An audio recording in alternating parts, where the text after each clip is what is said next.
keep the colleges engaged in the community. Mm-hmm. So all of our commissioners, they just do a fantastic job. And Commissioner Parrish, who's new, she was a participant in the Citizens Academy, and watching her advocate for her residents with the reading benches or the book benches, knowing where to put them, and just this is an amazing commission that I appreciate their commitment to the community, but the fact that we all come with different opinions and we don't always agree, but we do so in a civil and a cordial manner, and we realize that at the end of the day, everyone is here for a better Daytona Beach. Right. And so I appreciate the commission that we have right now. It's a great commission. So Mayor, look into your crystal ball and tell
Good morning. I call to order the May 28, 2024 rental program special magistrate proceeding. It is now 9:02, and we will begin this to move forward. First of all, do we have any announcements on the agenda? Yes, sir. On page number 3, lien review number 4, RTL 08-21-181 at 518 Cannon Street. The city would like to withdraw that. Okay. And that's all. All right. Then that matter is withdrawn. All right. Nothing further? Nothing Okay. further. By the way, my name is Robert Riggio, and I'm the special magistrate who will be presiding over these proceedings this morning. And let me just provide a little bit of the overview of what will occur. You will have an opportunity to speak on the matters that involve you. And when your matter is called, if you could come up to the lectern, which is on my left, to be on your right. At such time, please provide your name and you will be sworn in by the board clerk. And the general nature, except for the lien reviews, which are actually petitions by an individual, but on the other ones, which are have been cited as violations, the city inspector will come up and will provide a brief synopsis of what it is that you have been alleged to be in violation of, and there may be photographs that were taken that are up on the screen, and then you will get an opportunity to speak in your defense and say what it is, and if there's a problem, and sometimes there are, the matter may be withdrawn, it may be continued, any number of things, but if there is evidence to support what the inspector has stated, then there may be the imposition of a fine. These are decisions I make, and you will be aware of when you're up there, and you will certainly have opportunity to respond to everything. All right. So there are no further announcements. The third item on the agenda is the approval of the April 23, 2024 meeting minutes. I have signed off on those. They were spot on, and they've been provided to the board clerk. And at this time, I believe it would be appropriate for all staff members of the city to come forward, all of you who will be giving testimony this morning, to be sworn in. Do you solemnly swear or affirm that the testimony you're about to provide is the truth, the whole truth, and nothing but the truth? Thank you. All right. Our first matter this morning is a lien review. This is RTL 11-21-234, 505 Fifth Avenue, RE Equity Investment Group, LLC, and Wani Polino and Daytona 19, LLC. And there are several properties, I believe, that they are seeking essentially releases on. 801 South Ridgewood and 549 Mulberry Street. And is there anyone here on behalf of the respondent? It should be. Yes, I am. Okay. I don't see you on the screen. I hear you. Okay, my video's on. There you are. Okay, we have one. Okay. Okay. Are you the only one appearing today? Yes, possibly that could be the case, yes. Okay, and your name, please? Andy Liu? Okay, can you raise your right hand? Yes, Do you solemnly swear or affirm that the testimony you're about to provide is the truth, the whole truth, and nothing but the truth? I do. And Mr. Riggio, just to clarify, their request was to release the property at 505 Fifth Avenue from the encumbrance imposed by 801 South Ridgewood and 549 Mulberry, and they're asking to waive the lien at 549 Mulberry. Okay. And which property did we deal with last? It was a Taylor, 304. Mr. Magistrate. Okay. All right. Now that we're clear on that, Ms. Tomengo? Inspector LaWanda Tomingo with City of Daytona Beach Code Compliance. My credentials are on record with the city. The request for a lien review for releasing 505 Fifth Avenue, we are requesting no reduction, and we don't have a recommendation for reduction of the lien fines due to these two properties on the agenda, 801 South Ridgewood and 549 Mulberry, still being in non-compliance.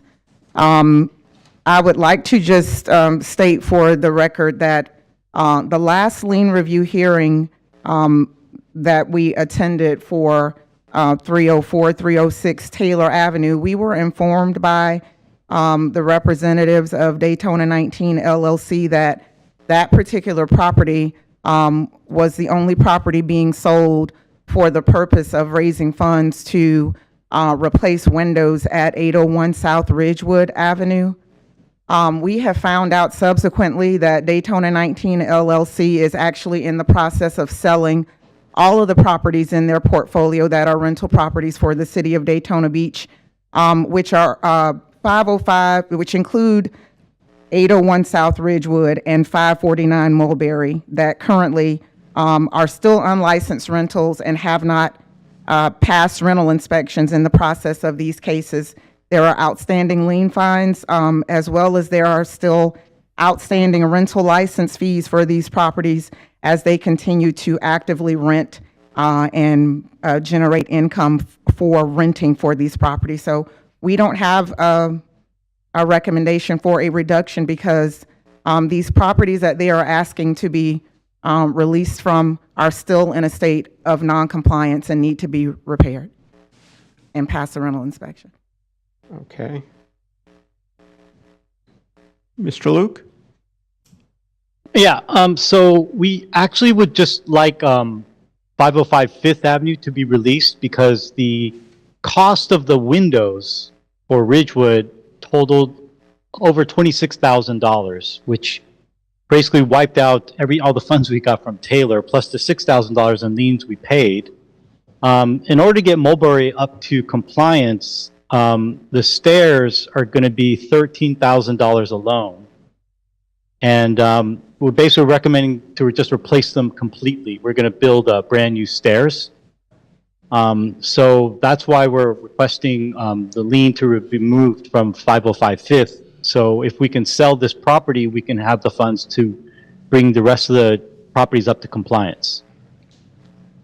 Okay. Good morning, guys. Sorry. Mr. Mr. Zarola, could you be sworn in if you're going to be providing any input into this proceeding? Raise your right hand. Yes, of course. Do you solemnly swear or affirm that the testimony you're about to provide is the truth, the whole truth, and nothing but the truth? Yes, ma'am. Thank you. Okay. If I understand the city's position and sort of jives with my recollection of what transpired, was it the 304, 306 property that was released for these properties? The last time was to provide a source of funds to improve the ones that are in compliance. Has there been any improvement made to either of these properties? I did get documentation Yeah. from Mr. Zarilla that they now have another window contract in place that is I guess set to have windows replaced sometime in August, an 8 to 10 week span. As far as what I would consider to be improvement, I have not been told that the property is in compliance.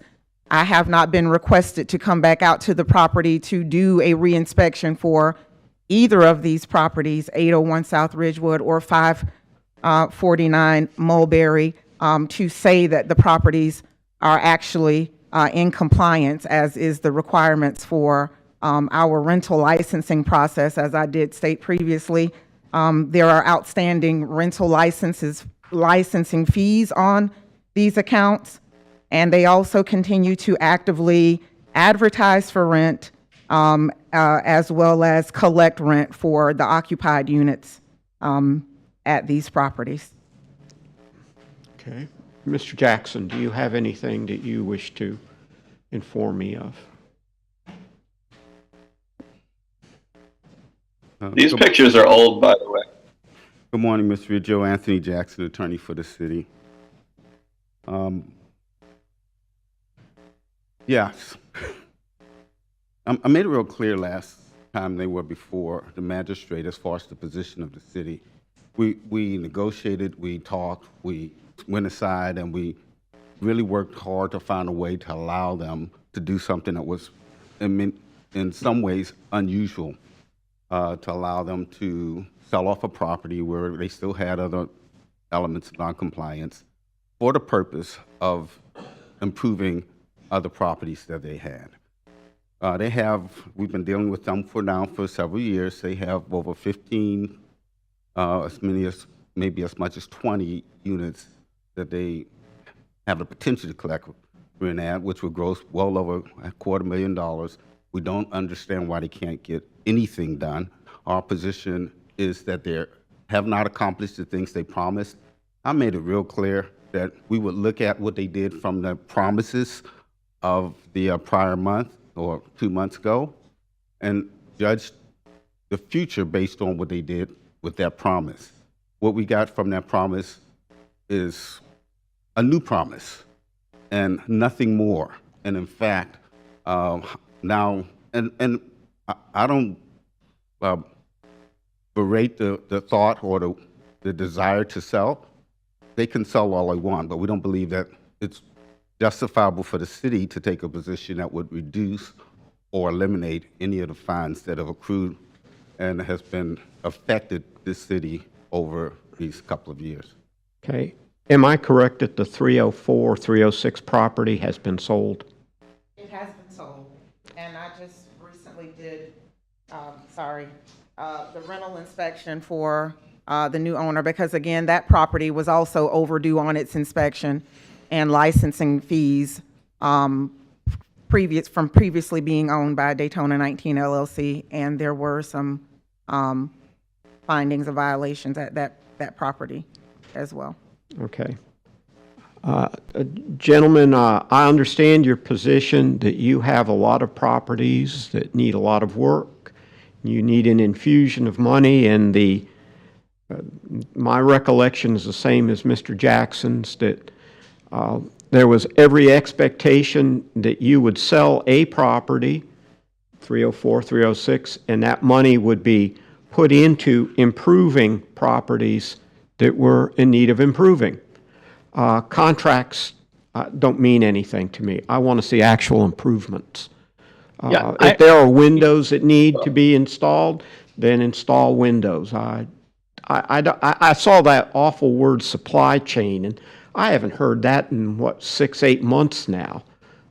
If But Mr. things are out Magistrate, there we and sent- available. And so Yes. therefore, do you have anything further, sir? Yes, Mr. Magistrate, we sent the invoice that we paid $13,000 deposit for the windows, and we have no control over when the window company can manufacture and install them. But they just gave us a timeline. It was a total of $26,000 for the They're actually windows. ahead, by the way, guys, they're actually ahead of schedule and they're starting this week. Actually, today, they're starting to install the windows. No. So, Okay. That's fine. Let's see some work. For right now, I'm not prone to make any further changes regarding these outstanding liens. I do understand your position, and I thought I made it clear at the last hearing, I'm certainly amenable to trying to work with you to better the city. You have some units Yes. that are run down, and you need money to bring them up to snuff. But right now, nothing has been brought up to snuff. It hasn't been brought up to anything. And none of the money that was, as I see it right now, has actually gone into actual improvements that can be seen. And so what I'm going to do right now is I'm going to deny your request, but without prejudice. So that means that if your situation changes, then you can come back here, and hopefully we can eventually work through this. And I know you would like not to appear at any more of these hearings, and I would Yes, sir. prefer to see your units up to snuff and not in violation, and then everyone would be happy. But right now, I'm not very happy because I don't see any actual work that has resulted in an improvement that is, the inspector can go out and say, that unit is now an improved unit, it's better than it was before, the problem's been fixed. So, again, Mr. Magistrate, can I jump in, please?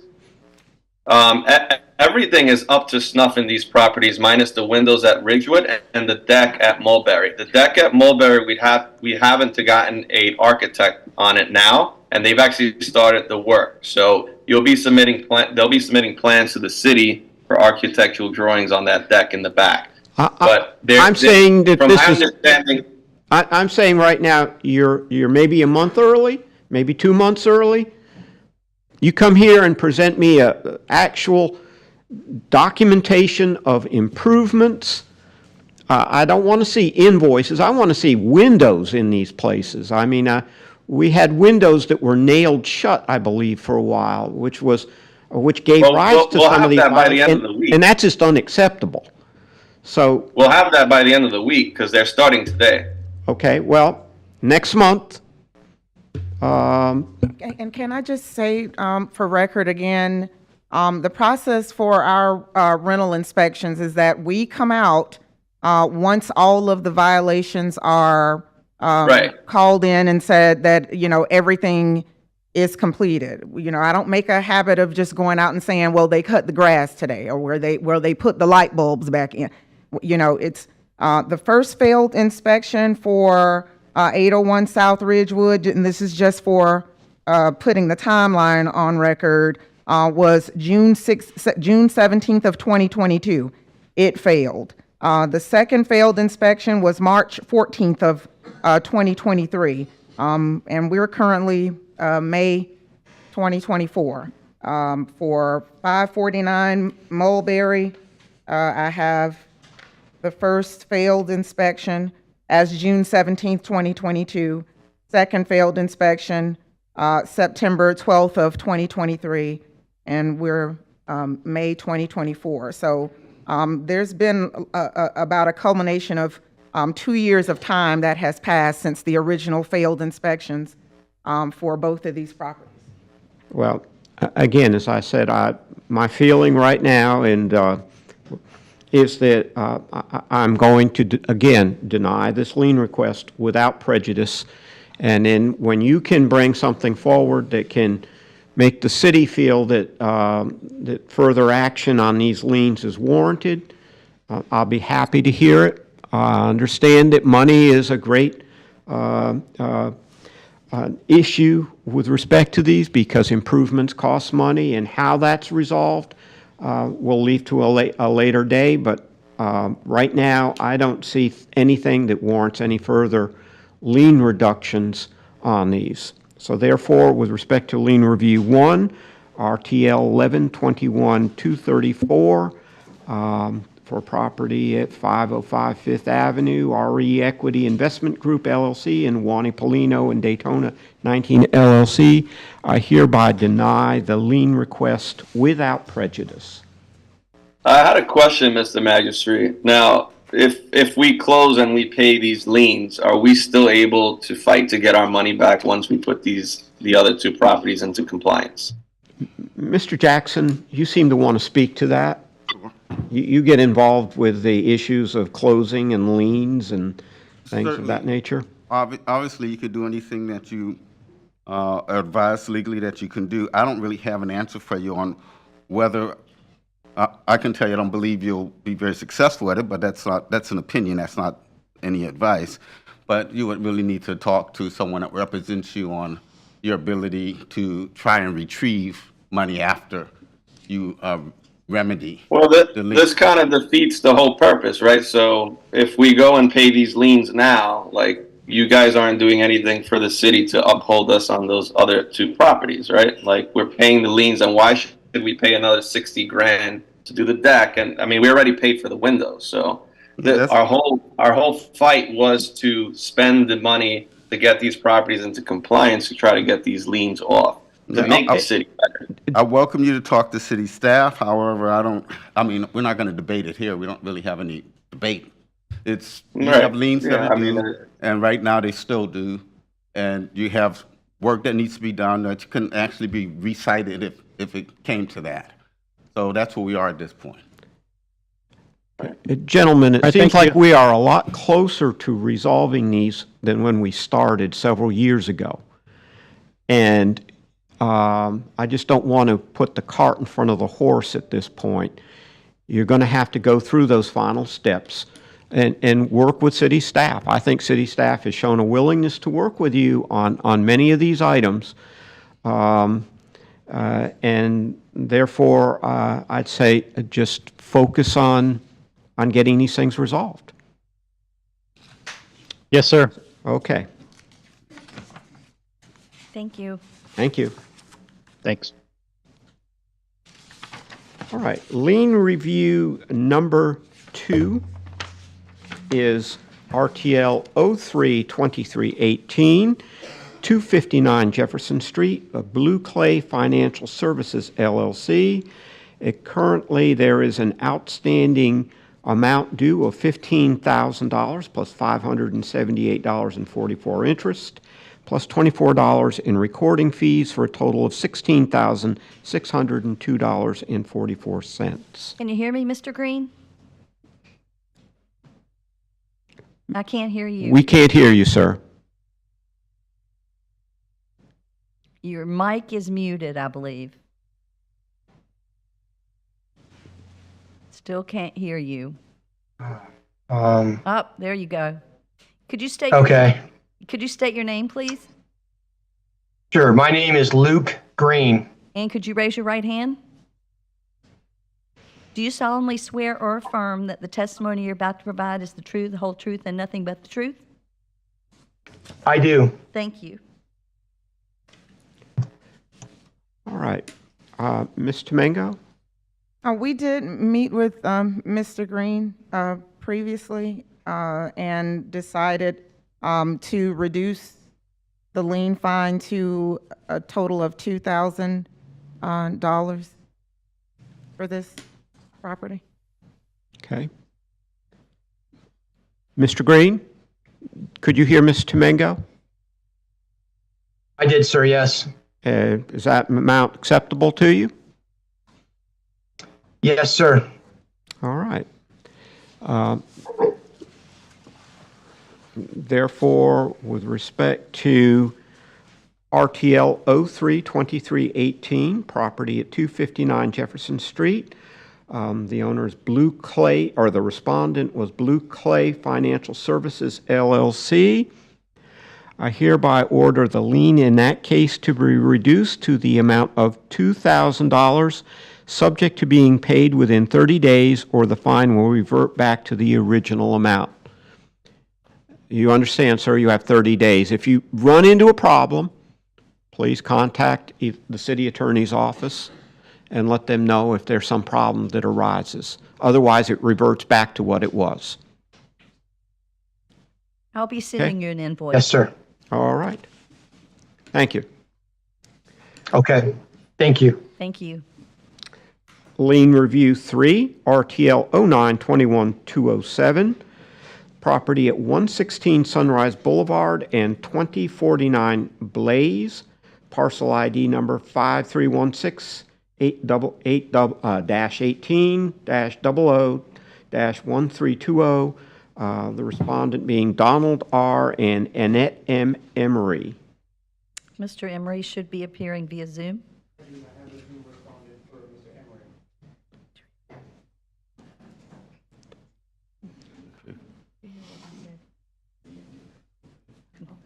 Yeah, that's fine. Okay. Okay. We're fine to proceed, Mr. Riggio, and we have an announcement as far as the position of the city regarding this. Well, have you worked out something with Yes. Mr. Emery? Yes. All right. Ms. Domingo? So we decided to waive the lien fines for this particular property. And Okay, he's been informed. He's spoken directly with Mr. Sykes. I believe June said she sent the Zoom link to him. I'm not certain why I sent it this morning. he's not appearing, but okay. I That don't, is our recommendation. I don't see how he could object to having them waived. Right. I take it there were circumstances that Yes. warranted that? yes. Okay. All right. Therefore, in lien review 3, case RTL 09-21-207, property at 116 Sunrise Boulevard and 2049 Blaze, parcel ID number 5316-18-00-1320. Respondents or owners being Donald R. and Annette M. Emery. I hereby order the lien in that case number to be waived. So there is nothing further that needs to be done on it. Okay. All right. Lien review 4. Am I correct that this has been withdrawn? Yes, sir. All right.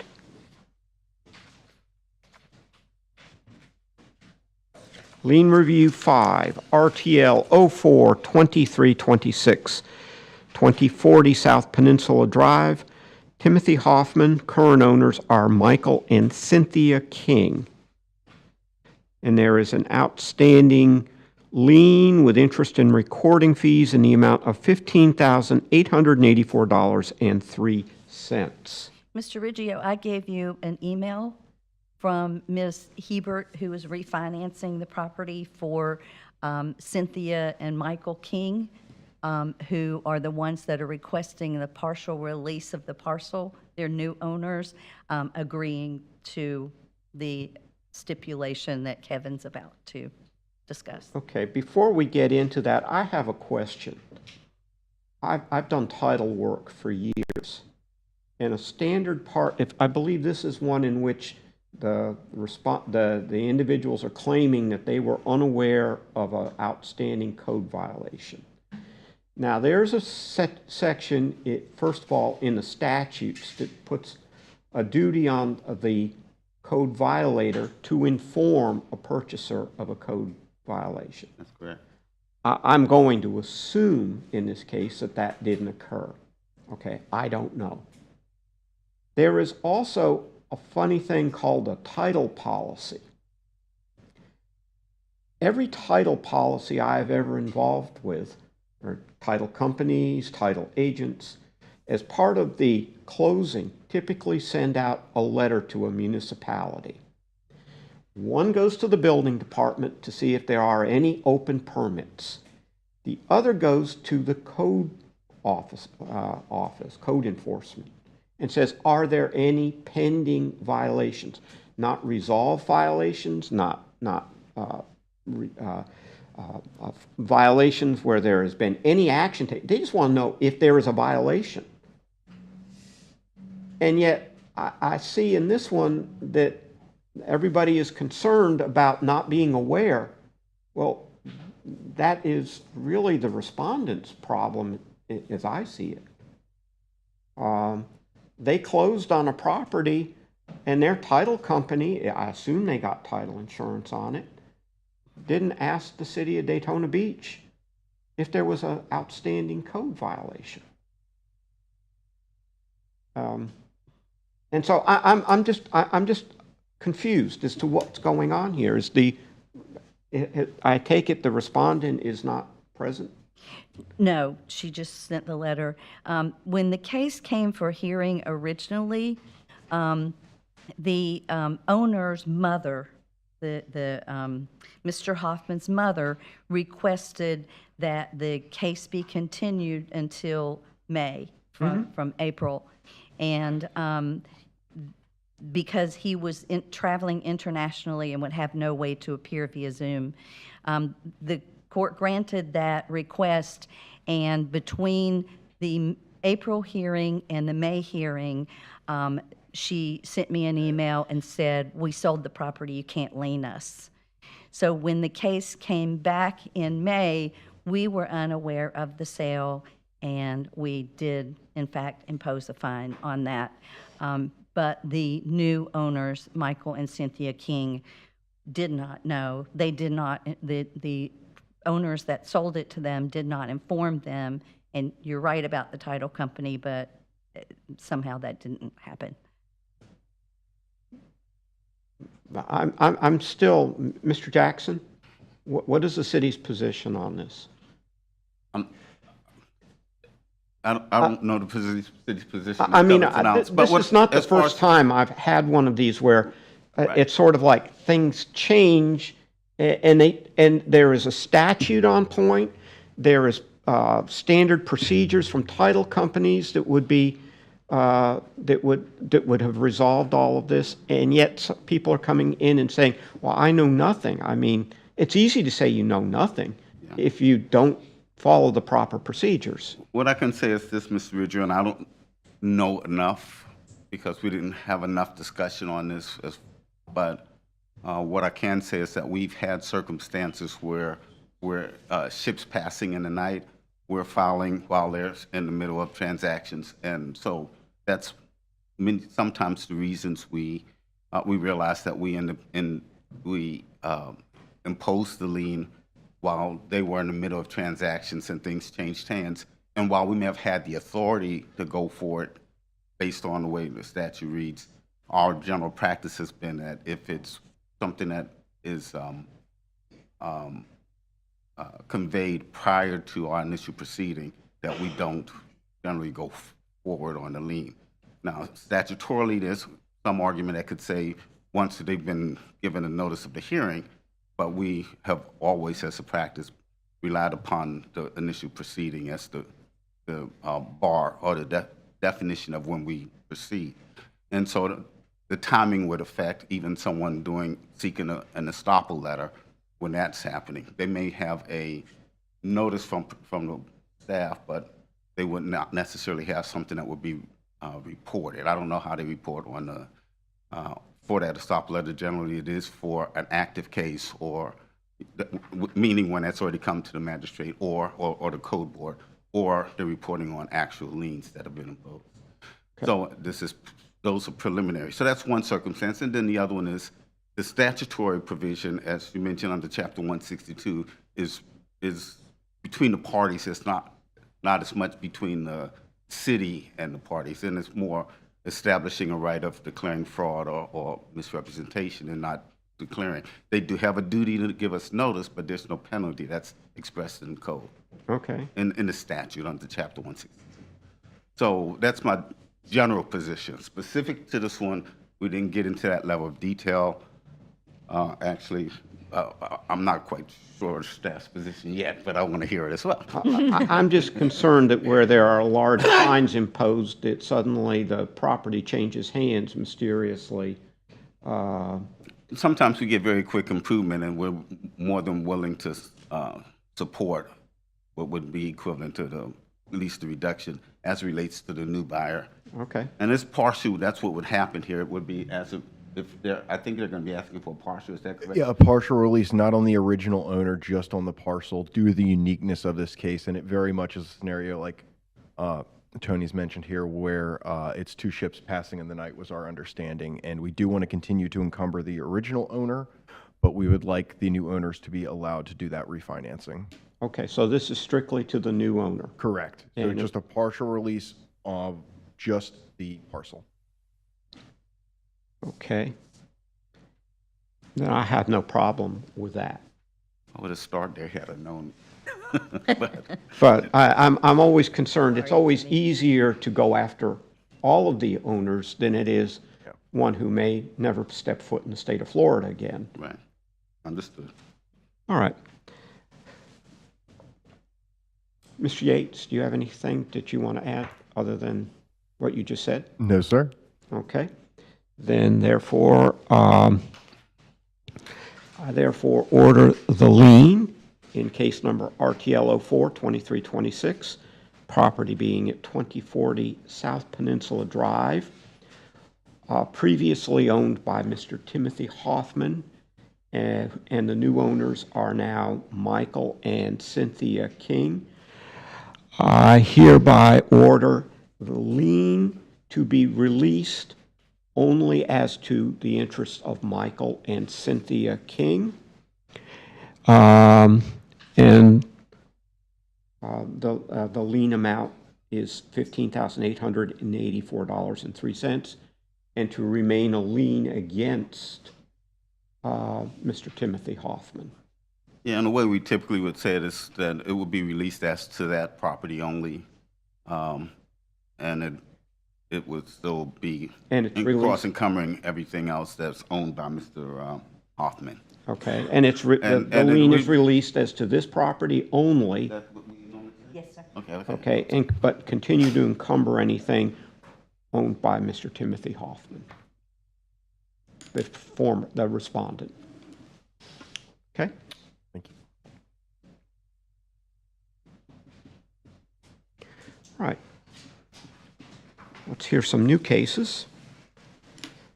New case number 1, RTL 05-2439, Sarwat Khan, cited for failure to correct violations of city code at 1508 Virginia Avenue, number 206, parcel ID 5340150A2060. Mr. Wexelberg. Good morning. Carl Wexberg, City of Daytona Inspector. Credentials are on file. This is case number RI 2024-0016 with Karen Sarwat for 1508 Virginia Unit number 206, field generated for failure to maintain a current rental license. They're first notified on 2/14 with additional notification on 3/14 with order for compliance after that. Since then, the last site visit was 5/21, and they are still in non-compliance. The staff is recommending a finding of non-compliance with compliance due next cutoff. Okay.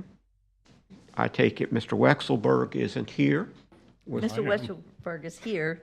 Mr. Khan is not here. Oh, I'm sorry, Mr. There's Khan, been multiple contact attempts with him via email, phone. We even reached a family member with direction for them to call me, and they never returned my phone calls after that.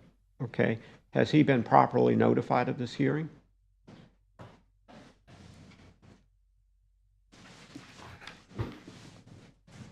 Notice of hearing was posted. Inspector Wexelberg posted I have not gotten it back, but Mr. Wexelberg posted the property on May 14th, Yes. as well as mailed copies and, what else do you do? Yep. Correct. Yep. Okay, so the property's been posted. It has. Yes, sir. Okay. So Therefore, much so that actually the first notice was posted right next to the second notice okay, on the original first notice posting. I see them in the pictures. Yep. Therefore, in case number 1, RTL 05-2439, I find the respondent Sarwat Khan to be in noncompliance and order the respondent to come into compliance by, let's say, June 19th. June 19th, 2024, or be returned to a hearing before the special magistrate on June 25th, 2024, for consideration of a fine of up to $1,000 per day. Thank you, sir. Thank you. Okay, case number 2, RTL 05-2448. Respondent is Heidi Castillo, cited for failure to correct violations of city code at 439 Auburn Drive, number 202. Is anyone here on behalf of Ms. Castillo? No? Just so we...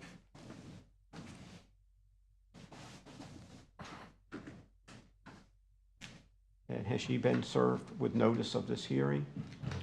Yes. I have an affidavit of service dated May 13th. Yes. Okay, Cliff Yes. posted on May 13th. all right. Mr. Reckenzone? This property was first notified on April 3rd. This case was opened by complaint. I have the copy signed lease showing the tenant of the property and also the water bill showing that it's being paid by the tenant. As this time I've had no contact with the property owner. The city is asking for the property to be found in non-compliance and to come into compliance by the June cutoff. Okay. Is the unit the one that is outlined in yellow on the Yes, sir. photograph? Okay. Is this a multi-owner building? Yes, sir. Okay. And Ms. Castillo owns that particular one, and she's apparently leased it out. Correct. Okay. Therefore, case number 2, RTL 05-2448, I find the respondent to be in noncompliance and order the respondent to come into compliance by June 19th, 2024, or be returned to a hearing before the special magistrate on June 25th, 2024, for consideration of a fine of up to $1,000 per day.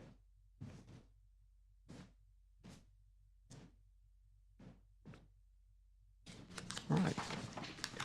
Mr. Reckenzone, you have a continued case, case number 3, RTL 02-2427, respondent being Ida Mae Pendleton Estate, cited for failure to correct violations of city code at 811 Kingston.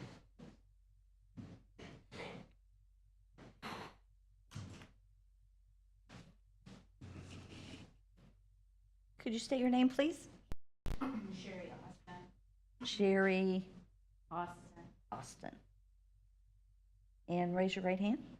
Do you solemnly swear or affirm that the testimony you're about to provide is the truth, the whole truth, and nothing but the truth? Thank you. Ms. Austin, what is your relationship to is this the estate of Ida Mae Pendleton? Yes, sir. Okay, what is your relationship to that estate? It's my fiance. Sure. I'm related to Rayfield.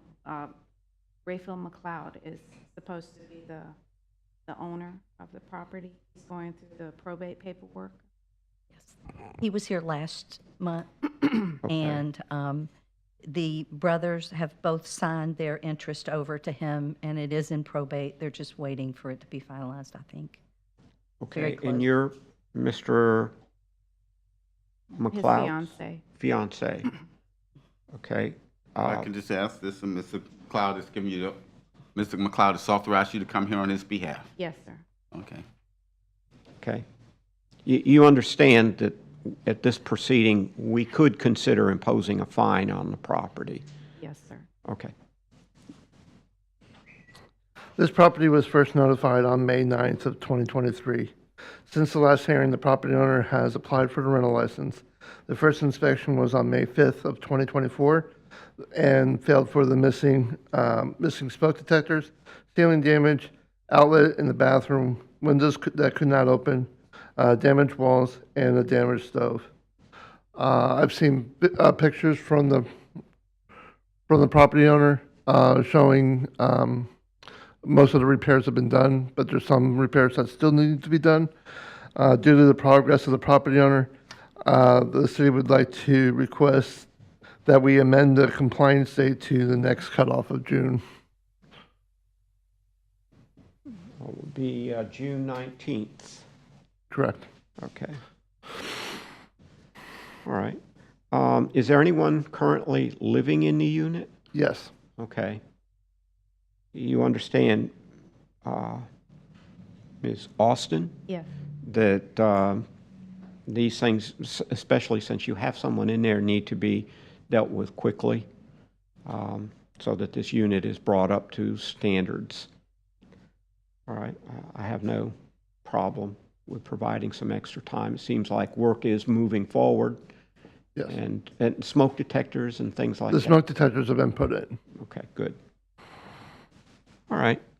Therefore, in case number 3, RTL 02-2427, the respondent being the estate of Ida Mae Pendleton, I hereby order the previous order of noncompliance be amended to allow the respondent until June 19th, 2024, to bring the property into compliance or be returned to a hearing before the special magistrate on June 25th, 2024, for consideration of a fine of up to $1,000 per day. Sir, I was wondering, could we get 2 months?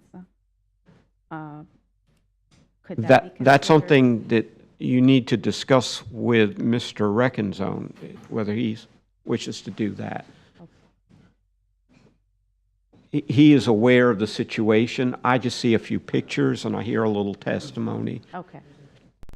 And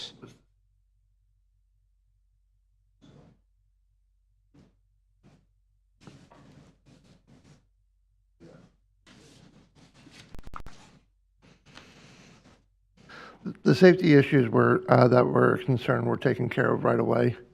The city is okay with giving the 2 months. okay. Well, then I'm going to withdraw my previous order, and I will amend or change it to accommodate and give you an extra month. Therefore, in case number 3, RTL 02-2427, respondent being the estate of Ida Mae Pendleton, I hereby order the previous order of noncompliance be amended to allow the respondent until July 17th, 2024, to bring the property into compliance or be returned to a hearing before the special magistrate on July 23rd, 2024, for consideration of fine of up to $1,000 per day. Hopefully you get everything done in time and you won't have to come back. Thank you, sir. Thank you. Thank you. All right, new cases. These are the irreparable, irreversible cases. Okay, first case is number 4, RTL 05-2440, Tyra Leah Jokumsman and Joshua Brandon Jokum, cited for failure to correct violations of Land Development Code, Article 4, Section 4.1.a, Article 5, Section 5.2.a.2, at 516 Eastwood Lane. Sir, did I pronounce your name right? No, it's Jockums. Jockums. Okay. Thank you. Sorry. All right. So could you state your name, please? Joshua Jockums. And raise your right hand. Do you solemnly swear or affirm that the testimony you're about to provide is the truth, the whole truth, and nothing but the truth? I do. Thank you. All right. Mr. Yates. The case before you is a zoning violation. This case was a citizen's complaint. The property is zoned SFR 5. Other accommodations known as short-term rentals are not permitted in the zoning district. The violation was first observed April 3rd, 2024, and they were notified the same day. The property stopped actively advertising as of April 4th, 2024. The daily posted rate was $224. The advertisement displayed 3 reviews. The check-in, check-out chime were shown as 3:30 p.m. and 10:30 a.m. These actions are irreparable and irreversible in nature, and due to the actions of the property owner, the city is requesting a one-time fine of $1,000. Okay. Mr. Jockums, this is your opportunity. Oh, Mr. Jackson, do you have anything to add? I do, Your Honor. Ms. Ridgell, if the city at this point would like to state its position regarding a request that you make a finding of that these violations are irreparable or irreversible in nature, as provided by Chapter 162, Section 162.09, subsection 1B. And I would ask the audience, those who are here and any that's online, if you listen up, I will be introducing this at every proceeding, and I will restate it if necessary, and you'll have an opportunity, if you so elect, in the subsequent proceedings, to waive me reading it again if you elect. But the city's position is this regarding irreparable or irreversible in nature as it relates to these violations. The city, our position is that there's a beneficial gain to the property owner who is advertising conduct that is prohibited by our city code. It affects renting property or holding out property as vacation rentals, and that cannot be reversed or repaired. The property is advertised worldwide, marketing a destination that draws people from all over the world for principal special events such as the Daytona 500 races, Bike Week, Biketoberfest, and even throughout the summer and spring or spring break, this Memorial Day weekend, coming to our world's most famous beach. The properties may also be marketed as a draw to nearby destinations such as Disney World and Space Coast. Once the properties are advertised, they're never unadvertised. The reality of the World Wide Web is that you cannot push such advertisements back into the tube like toothpaste. Information posted today can be printed and saved, forwarded, retweeted, and even copied and posted on other sites. And it limits the city to the only solution for the advertisement is to require that all postings be removed. SmartSightings.com marketing website provided that as of October of 2023, 4.95 billion people around the world use social media and can be reached by advertisement. So the effects is that the information has long-range effects in luring patrons under contract to participate in unlawful stays in our city. The patrons risk poor health, poor safety and welfare due to unregulated or self-regulated vacation accommodations that patrons enter into at their own risk. One single day of advertising will potentially book a property for the whole year. These property stays are potentially to the detriment of the patron, and they're definitely to the detriment of the licensed hotels and motels and lawful vacation rentals that have gone through proper zoning regulations, proper inspections, proper licensing, proper insurance, and proper taxation as required by law. The transit nature of the rentals limit the means of the enforcement, typically to the inspector having to identify the advertisements. Because when an inspector goes to a property, by the time they go and arrive at a property, it's transient in nature, so the patrons are typically gone from the property, or if they are there, many times they'll claim some misleading relationship that's often contradicted by the advertised visitor comments. The monetary effect of these unlawful rentals is that the local taxes are avoided, such as the business taxes. It's inadequate insurance coverage. It's unfair business competition against lawful accommodations businesses and lawful vacation rentals. The community effect is that transient business use within unauthorized residential neighborhoods affect density, parking, noise, and safety. They affect the peaceful enjoyment expected in residential neighborhoods, and it diverge from traditional and reliable residential norms. There is a demand from the business community to our commission. There has been for now several years, which has led to a request for strong deterrent to those that are raking in the profits and avoiding the local taxes, avoiding zoning requirements and regulatory controls. We have all seen rentals going for amounts as much as several $1,000s a week and realize substantial fines are the only deterrent tool available. By the time we arrive and say stop, the beneficial gains are already realized. State law adopted by the city defines vacation rentals to include advertising for transient guests. Therefore, the city requests that the magistrate makes the finding that these violations are irreparable or irreversible in nature as provided by Florida statute.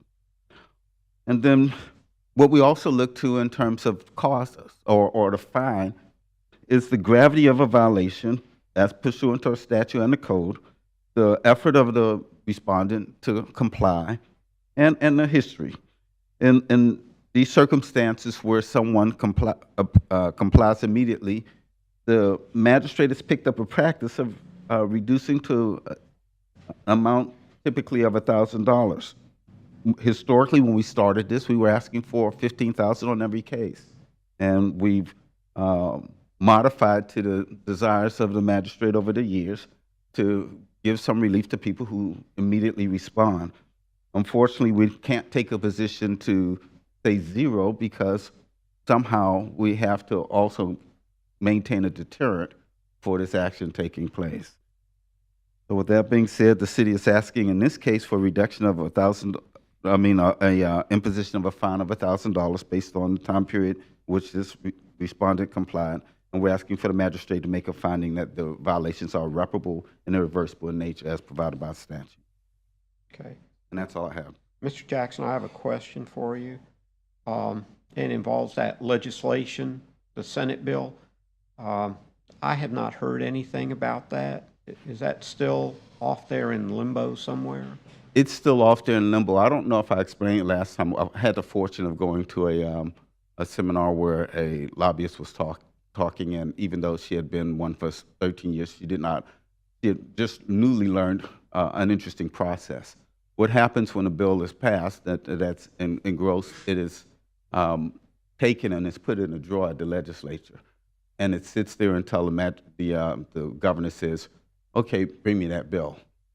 And so the governor has not said, bring me that bill yet for this one. And once it's brought, then that's when it's on the clock for the 15 days or 14 days. So it still exists. It's been approved by both parties. By both chambers, both the House and the Senate. It's sitting in a drawer waiting for the governor to sign if he elects. Okay, that's been, what, since March 8th? That's correct. Okay, I understand that there has been some significant opposition to that bill. Yes. Which And probably why it's sitting in the drawer. I will say the speculation was, the response to that question, even at that seminar, was that it's up in the air. We don't know. Don't know if he's going to sign it or not. Okay. All right. Mr. Yates, anything further? No, sir. Mr. Jockums? No, I guess just sorry for putting it out there, and we took it down as soon as we were notified.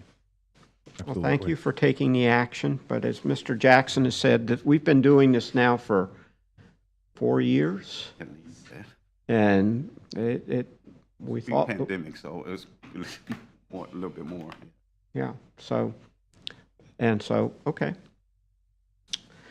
As Mr. Yates said, the city had been asking for a fine initially of $15,000, and I said we have to do something to deal with the people who take immediate action. You're one of those folks.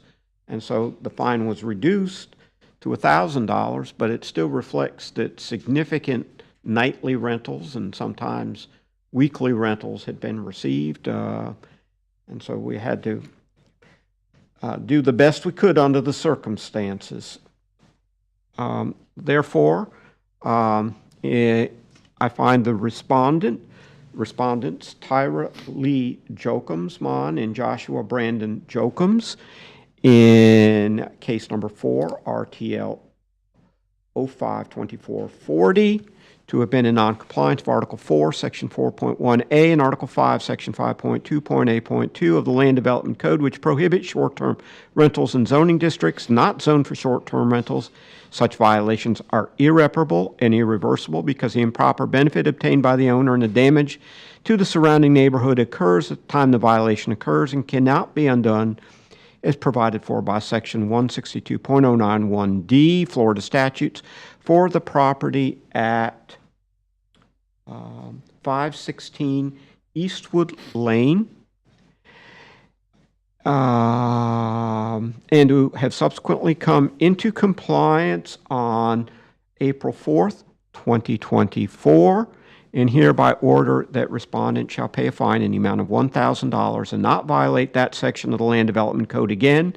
And if for any future repeat violation, respondent may be placed on a subsequent agenda for a hearing before the special magistrate for consideration of a fine of up to $15,000 for each occurrence as per Chapter 162 Florida statutes.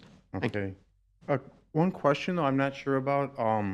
So we are going through the process of trying to get the place ready for long-term rentals. So we've been getting a ton of requests from corporations to short-term rent, and obviously we've been turning them down right away. If somebody lies to me, who's responsible? You. That's unfortunate. It's important that you make sure your I's are dotted and T's are crossed, that somebody doesn't try to pull a fast one on you and use it for short-term rentals. I can't really ask for a $15,000 security deposit, so. Be sincere and careful. That's advice. Again, it's not legal advice. Good idea. And you'll have an opportunity to come before and express your circumstance if you're cited. But I think Mr. Yates is telling you probably get cited if that was to occur. But with that being said, thank you for taking quick action. Okay. Thank you. Thank you. Case number 5, RTL 05-2441, J&M Secure Investments LLC, cite for failure to correct violations of Land Development Code, Article 4, Section 4.1.a, Article 5, Section 5.2.8.2 at 301 North Hollywood Avenue.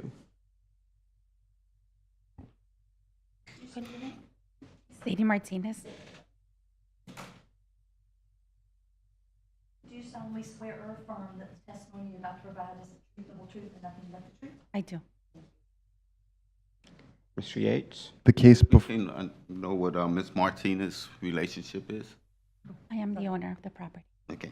Are you the owner or an owner of J&M Secure Investments? Yes, I am, sir. Okay. The case before you is a zoning violation. This case was field generated. The property is zoned RP. Other accommodations known as short-term rentals are not permitted in the zoning district. The violation was first observed April 10th, 2024, and they were notified the same day. The property stopped actively advertising as of April 11th, 2024. The daily posted rate was $180. The advertisement displayed 5 reviews. The check-in, check-out time were shown as 3:30 and 10:30. These actions are irreparable and irreversible in nature, and due to the actions of the property owner, the city is requesting a one-time fine of $1,000. Okay. Mr. Jackson, do you have anything to add? Ms. Martinez, I presume you were here when I went over our position, the city's position. Is that something you need me to state again, or is that something you want to waive? If it's waived, what will happen is the magistrate will announce this being incorporated into this proceeding, and you'll have an opportunity, if you elect to speak to any of those issues, to address those if you so elect. I'd like to. Okay, so did you want me to do this again, or waive me presenting? I mean, I already heard and I understood, and I am in agreement with many things you said, but I would like to speak. Okay. So Ms. Martinez, Mr. Jackson's statements can be incorporated into the record, but you'll certainly have an opportunity to speak to them. Okay, okay. Okay. Thank you. Okay. So therefore, I'm going to incorporate Mr. Jackson's statements that were made in the previous case, number 4, RTL 05-2440, into this proceeding. And now I would like, Ms. Martinez, do you have anything to say? I apologize. I wasn't understanding. Okay, so yes, so I know this doesn't make it right, but in my defense, when we bought the property, it was sold to us as a short-term rental opportunity. It was everywhere, and unfortunately, the information on the internet is very misleading as to what's allowed and what isn't. I found out I was doing something wrong, and I immediately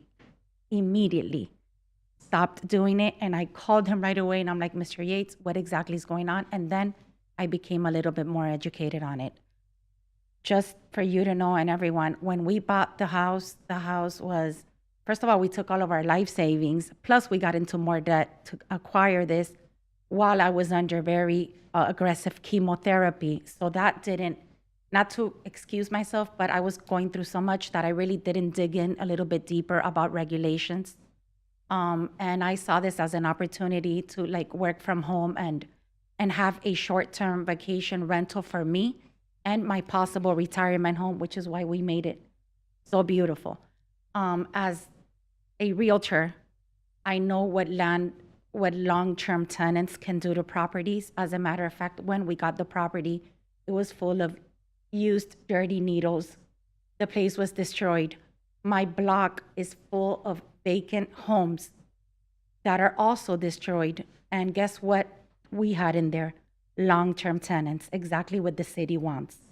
Okay, I'm not opposing. I know it's the law, but We can't continue doing the same things over and over and expect different results. Sometimes, as an owner of a short-term rental, you live based off reviews, so you really, really put all your effort into the maintenance of these properties, keeping these properties beautiful, being selective about who you allow in there. Can we go wrong? Of course, all of the time.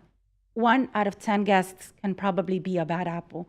But guess what? You'll have a bad apple in there for about 10 days or so versus a whole year having to evict all these people and having the whole city and place destroyed. All those restaurants by where I'm at. My place, another thing that's misleading, Your Honor, is that a block from me, they allow short-term rentals. So it's so weird because my block is nothing about it says residential. While we sleep on Saturday, we hear children screaming from Daytona Lagoon. It's as tourists can get. So it's very weird that it was very strange that my neighbor is allowed and that I'm not, and that the houses that are worn down are the ones that have long-term rental. I am now being forced to sell. I am forced to sell because the house next door to me is renting for $800. I have a beautiful, and Mr. Yates saw my place, 2 one-bedroom pool home, and I have offers of $1,000. I'd rather sell than put someone that can only pay $800 or $1,000 a month in there because they're going to destroy my place, and all of our savings are in there. So long-term tenants, it's not just about the money we make, it's about how they keep our properties, and I'm very scared to go long-term route. So I do understand. I understand, and I can't change the laws, but I pray that it gets to someone that can make a difference and realize the benefits the city will have if they allowed us to do something with the right guidance, and I'm willing to share our profits. That's all. I understand. Your comments have been made previously by other owners. A problem, and I don't know if you're aware of this, but the city is, as I understand it, is in this funny position that they can't change the zoning as it relates to short-term rentals. There's a state statute that basically was adopted, 2011? 2011 or thereabouts, that basically, as I understand, the city's position has been, and I've heard this from other municipalities as well, that if they amend their zoning ordinance, they lose their ability to regulate short-term rentals. And that all relates to a state statute that basically creates this dilemma. And I understand your situation. I know you'd like to do what you think would be something to improve your neighborhood. And the city. And if my understanding is correct, the city would probably be maybe willing to do that, but they can't. They're prevented by a law. And I think to some extent, when Mr. Jackson was up previously, I mentioned the statute that had been adopted by the legislature that might help in that regard, but it's sitting in a desk drawer somewhere unsigned. So if it's signed, it will be signed July 31st. I've done my homework. Now that I learned I was doing something wrong, I've tried to educate myself before I let our little happy place go. Great. Okay. It is what it is. Yeah, thank you for your viewpoint. It's a viewpoint that's come before the commission, who has, whatever the limits of their authority. And I don't remember if it's this current commission or the prior one has inquired into those issues because they understand some of the things you expressed. But unfortunately, what Mr. Video has stated is kind of the parameters right now, the limits. Well, the thing is that the majority of these places are becoming short-term rentals anyways, because the people that are renting these places, at least in my block, I only speak from my block, don't last a whole year in there. They're getting evicted. They're the ones, we never had a phone call because of loud noises. It's not the short-term rentals that are giving the city problems. And it's not the long-term tenants that are going out there and putting their money in all these restaurants that are closing because they have no business. I will say that I have had a number of matters where there have been short-term rentals that have been problematic, especially during events and things of that nature. People who think that they can And come that's down. when we need to regulate. Yes, I agree. And some of these have been in very suburban type neighborhoods where people get up in the morning and go to work, and they don't appreciate having people partying until 3 or 4 in the morning, or other things going on. And so And I understand. But I'm it right could by all be. Daytona Lagoon, so it's not doesn't feel residential in there. But I understand, Your Honor, and it is what it is. The laws are the laws. Mhm. Well, I understand. Thank you so much all for right. listening. Always listen. Thank you.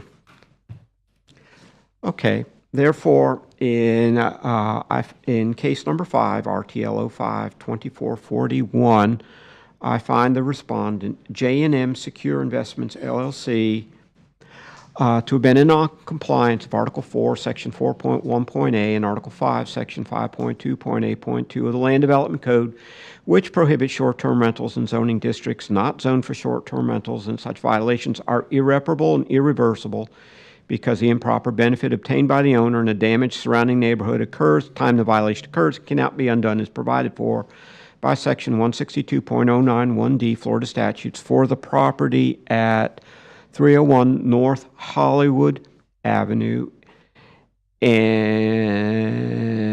to have subsequently come into compliance on April 11, 2024, and hereby order respondent shall pay a fine in the amount of $1,000 and not violate that section of the Land Development Code again. And for any future repeat violation, respondent may be placed on a subsequent agenda for a hearing before a special magistrate for consideration of a fine of up to $15,000 for each occurrence as per Chapter 162 Florida statutes. Thank you. Thank you. Case number 6, RTL 05-2442, Welton, Jotun, excuse me? Can you pronounce your name? Elton? Elton? Uelton. Okay. C-O-U-T-O. Kuto. Okay, Mr. Kuto. You've been cited for failure to correct violations of Land Development Code Article 4, Section 4.1.a, Article 5, Section 5.2.8.2 at 530 Revillo Boulevard. Could you raise your right hand, please? Do you solemnly swear or affirm that the testimony you're about to provide is the truth, the whole truth, and nothing but the truth? I do. Thank you. Mr. Yates? The case before you is a zoning violation. This case was field generated. The property is zoned SFR 5. Other accommodations known as short-term rentals are not permitted in this zoning district. The violation was first observed April 17, 2024. They were notified the same day. The property stopped actively advertising as of April 23, 2024. The daily posted rate on the advertisement was $159, and it displayed 12 reviews. The check-in, check-out time were shown as 2 p.m. and 11 a.m. These actions are irreparable and irreversible in nature, and due to the actions of the property owner, the city is requesting a one-time fine of $1,000. Mr. Jackson? Mr. Uelton. Uelto? Uelton. I previously presented the city's position. If you heard that, is that something that you're willing to waive, or do you want me to repeat that? I'll be happy to do it if you desire. I understand everything you say. Thank you. So you want to waive me reading that again, and as we said before, you have a right to addressing it as if you so desire. I thought I had something to say, but after that lady, she nailed. Okay, let the record reflect that Mr. Kuto has agreed to allow Mr. Jackson's previous statements regarding irreparable and irreversible that he provided in case number 4, to have those comments incorporated into his proceeding. Okay. Sir, it's your turn. Do you have anything to say? Not really. She did everything that she's really good. Yeah. You have anything to say? Okay. My wife, can I come? She would need. Yes, she may. Sworn in, but you can come. If she's sworn in, Girls always have something to say. Okay. Could you state your name? Wendy. Oops, hang on. Raise your right hand. Do you solemnly swear or affirm that the testimony you're about to provide is the truth, the whole truth, and nothing but the truth? Yes. The only thing, I mean, like he said, they already added, the only reason when we started doing the short-term rental is because our taxes and insurance, everything went up. And we needed to be able to cover those, you know, those extra expenses that past year, it went a little bit crazy. Mm-hmm. I mean, we were going to say to reduce, but I guess that's something that is irreversible or something. So, and like she added, we trying to maintain the property and be able to keep the city better. And like she also said, like a lot of times those people are the ones that are going to expend their money here in the city. And now we understand, unfortunately, like what she said, it was almost what I was going to say and what we started doing. When we bought it, really, we didn't know. So honestly, we didn't do it on like, let's do it and let's try to like rent it until they find out that's not something. And when we spoke on the phone, because as soon as he put it, I literally called the same day, and right away we took it out of there. So, and that's the only reason we did it, because we wanted to make sure that we cover those extra expenses that we cannot do. Okay.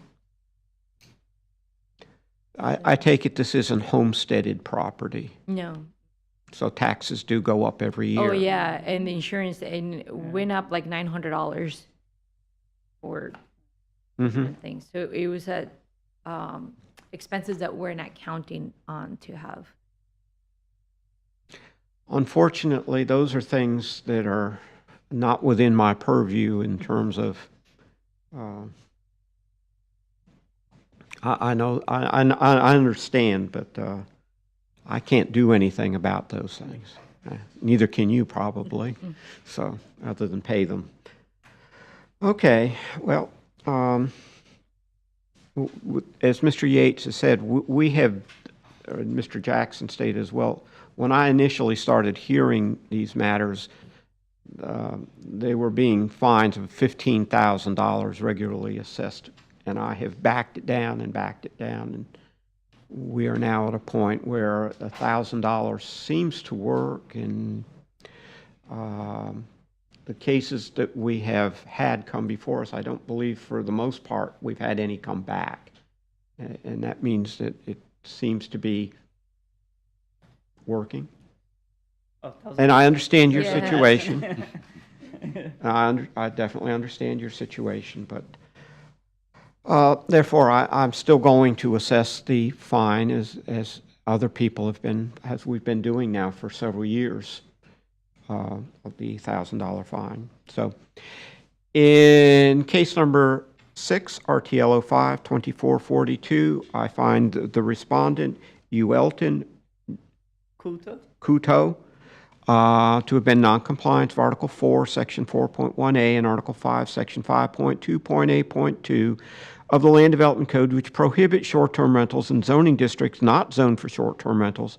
Such violations are irreparable and irreversible because the improper benefit obtained by the owner and the damage to the surrounding neighborhood occurs time the violation occurs and cannot be undone as provided for by Section 162.091D Florida statutes for the property at 530 Revillo Boulevard, and to have subsequently come into compliance on April 23, 2024, and hereby order respondent shall pay a fine in the amount of $1,000 and not violate that section of the Land Development Code again, and for any future repeat violation of respondent may be placed on subsequent agenda for hearing before the special magistrate for consideration of a fine of up to $15,000 for each occurrence as per Chapter 162 Florida statutes. Thank you. Thank you. Thank you.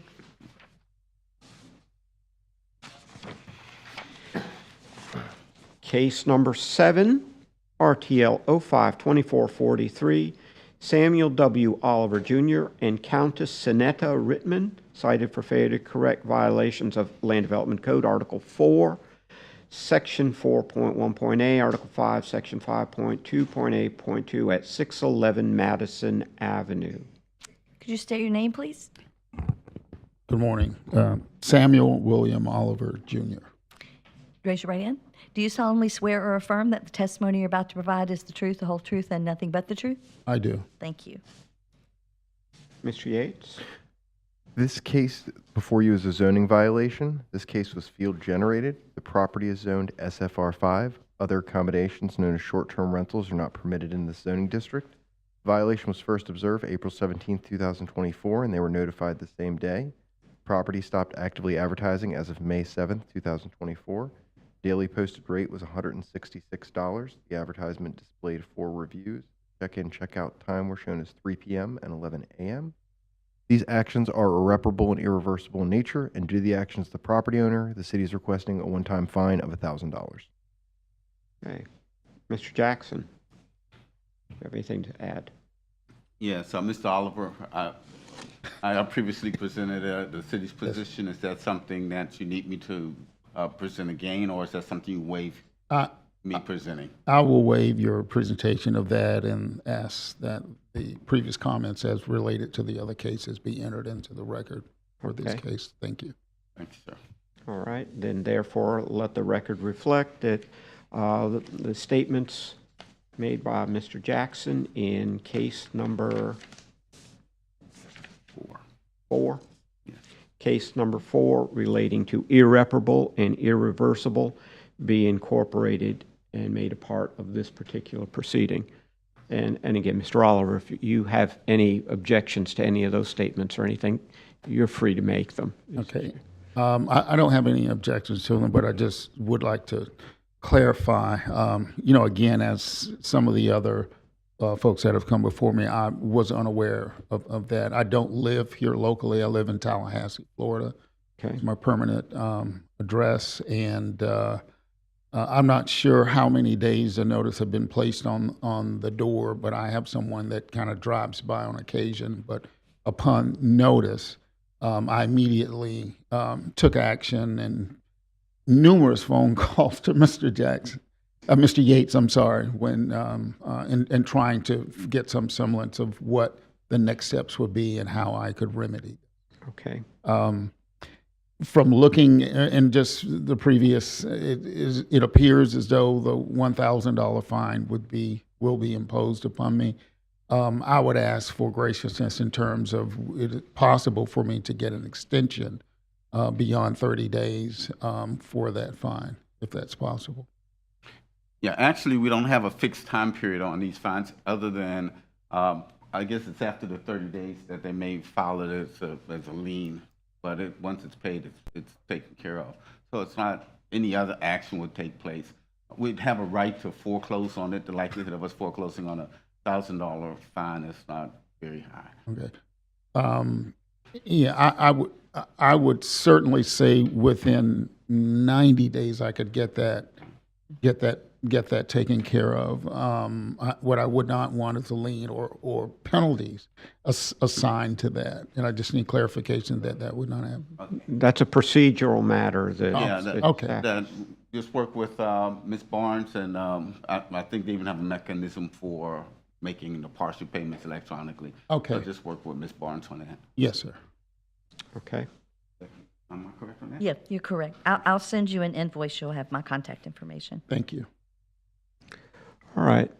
Therefore, in case number 7, RTL 05-2443, I find the respondents Samuel W. Oliver Jr. and Countess Sinetta Rittman to be non-compliant for Article 4, Section 4.1.a and Article 5, Section 5.8.2 of the Land Development Code, which prohibits short-term rentals in zoning districts not zoned for short-term rentals, and such violations are irreparable and irreversible because the improper benefit obtained by the owner and damage surrounding neighborhood occurs at the time the violation occurs and cannot be undone as provided for by Section 162.091D Florida statutes for the property at 611 Madison Avenue.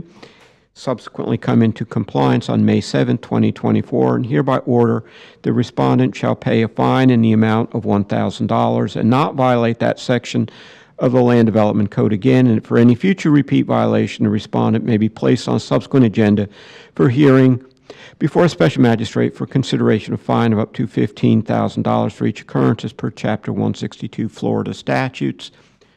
And let me just add as an aside, to the extent that the cities can work with Mr. Oliver on the payment of the fine, that please do. Thank you. All right, thank you. I'm free. Thank you. You're free to Thank go. you. Case number 8, RTL 05-2444, Kenneth and Melissa Highland. I think they're appearing via Zoom.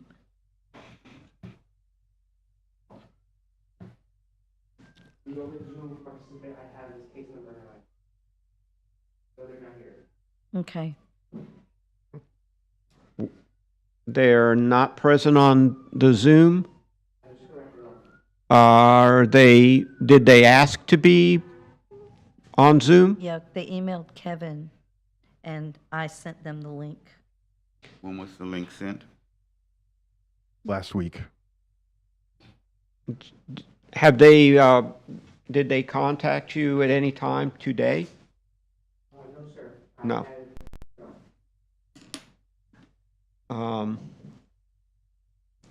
Mr. Jackson, how would you, city, like to proceed on this one? Ms. Ruggio, just double check. Well, by the communication alone, it appears they've been noticed. I'm looking at our proof of notice. It appears that they've been properly noticed as pursuant to law. I would ask that we proceed on the case in their absence. Okay. I will say over the phone at least, and once again, I can't, he was in full admission that yes, he understands he did this. He's sorry, basically was his. Okay. Is this one where the violator has corrected the? Absolutely, yes. He corrected it within a couple days. Are we going forward? Or the respondent, I'm sorry. Yeah. Yes, the respondent. The full their standard presentation. Yeah, I wasn't, go ahead. If that, are we going forward, Mr. Magistrate? Okay, it is my understanding they were properly noticed of this hearing. Yes, sir. And they requested to appear via Zoom. Correct. They sent a request. to They Kevin. they are not made contact with the city, and they are not present here. They are certainly well aware of this hearing. And obviously, if there is some issue, and they want to bring it up later on, I'd be certainly willing to consider if there's something that I have missed or overlooked, and then we can, bring this back up. Otherwise, let's just bring it to a close, hopefully close today, since it appears that, from what I'm hearing, the violator or the respondent has resolved the violation, and it's really just a matter of bringing closure to the matter. So let me do the following. Mr. Yates, why don't you give your presentation as to the violation? And Mr. Jackson, I may ask you to read it into the record again, and then we will proceed. Okay, Mr. Yates? The case before you is a zoning violation. This case was field generated. The property is zoned SFR 5. Other accommodations known as short-term rentals are not permitted in the zoning district. The violation was first observed April 17, 2024, and they were notified the same day. Property stopped actively advertising as of April 19, 2024. The daily posted rate was $220, and the advertisement displayed 4 reviews. The check-in time was shown as 3 p.m. to 11 p.m., and the checkout time 12 p.m. These actions are irreparable and irreversible in nature, and due to the actions of the property owner, requesting a one-time fine of $1,000. Okay. Mr. Jackson?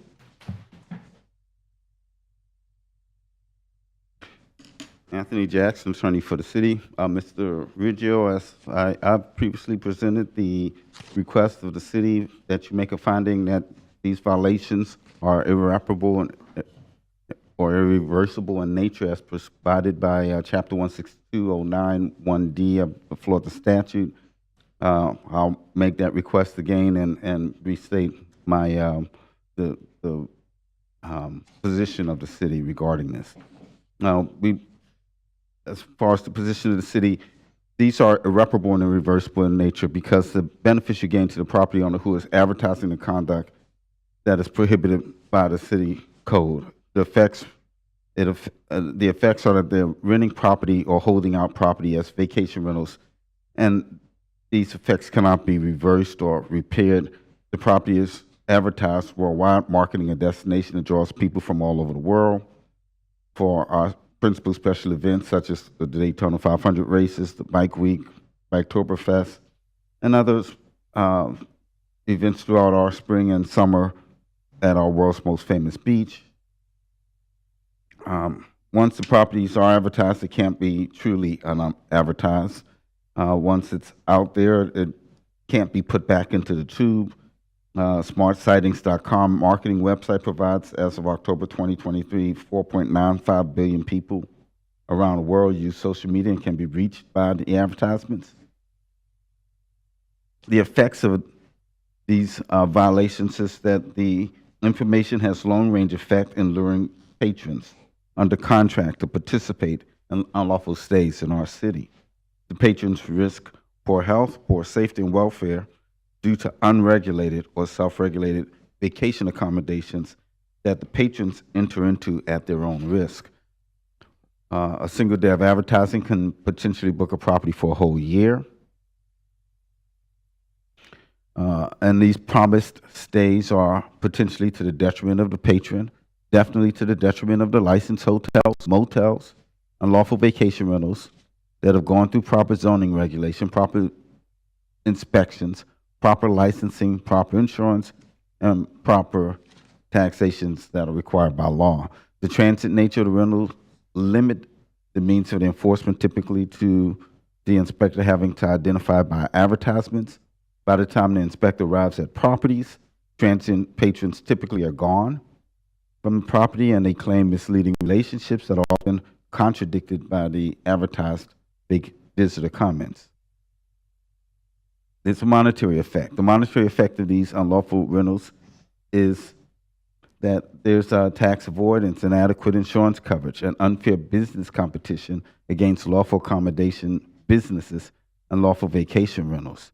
The community effect is that transient business use within unauthorized residential neighborhoods affect density, parking, noise, and safety. They affect the peaceful enjoyment expected in residential neighborhoods, and they diverge from the traditional and reliable residential norms.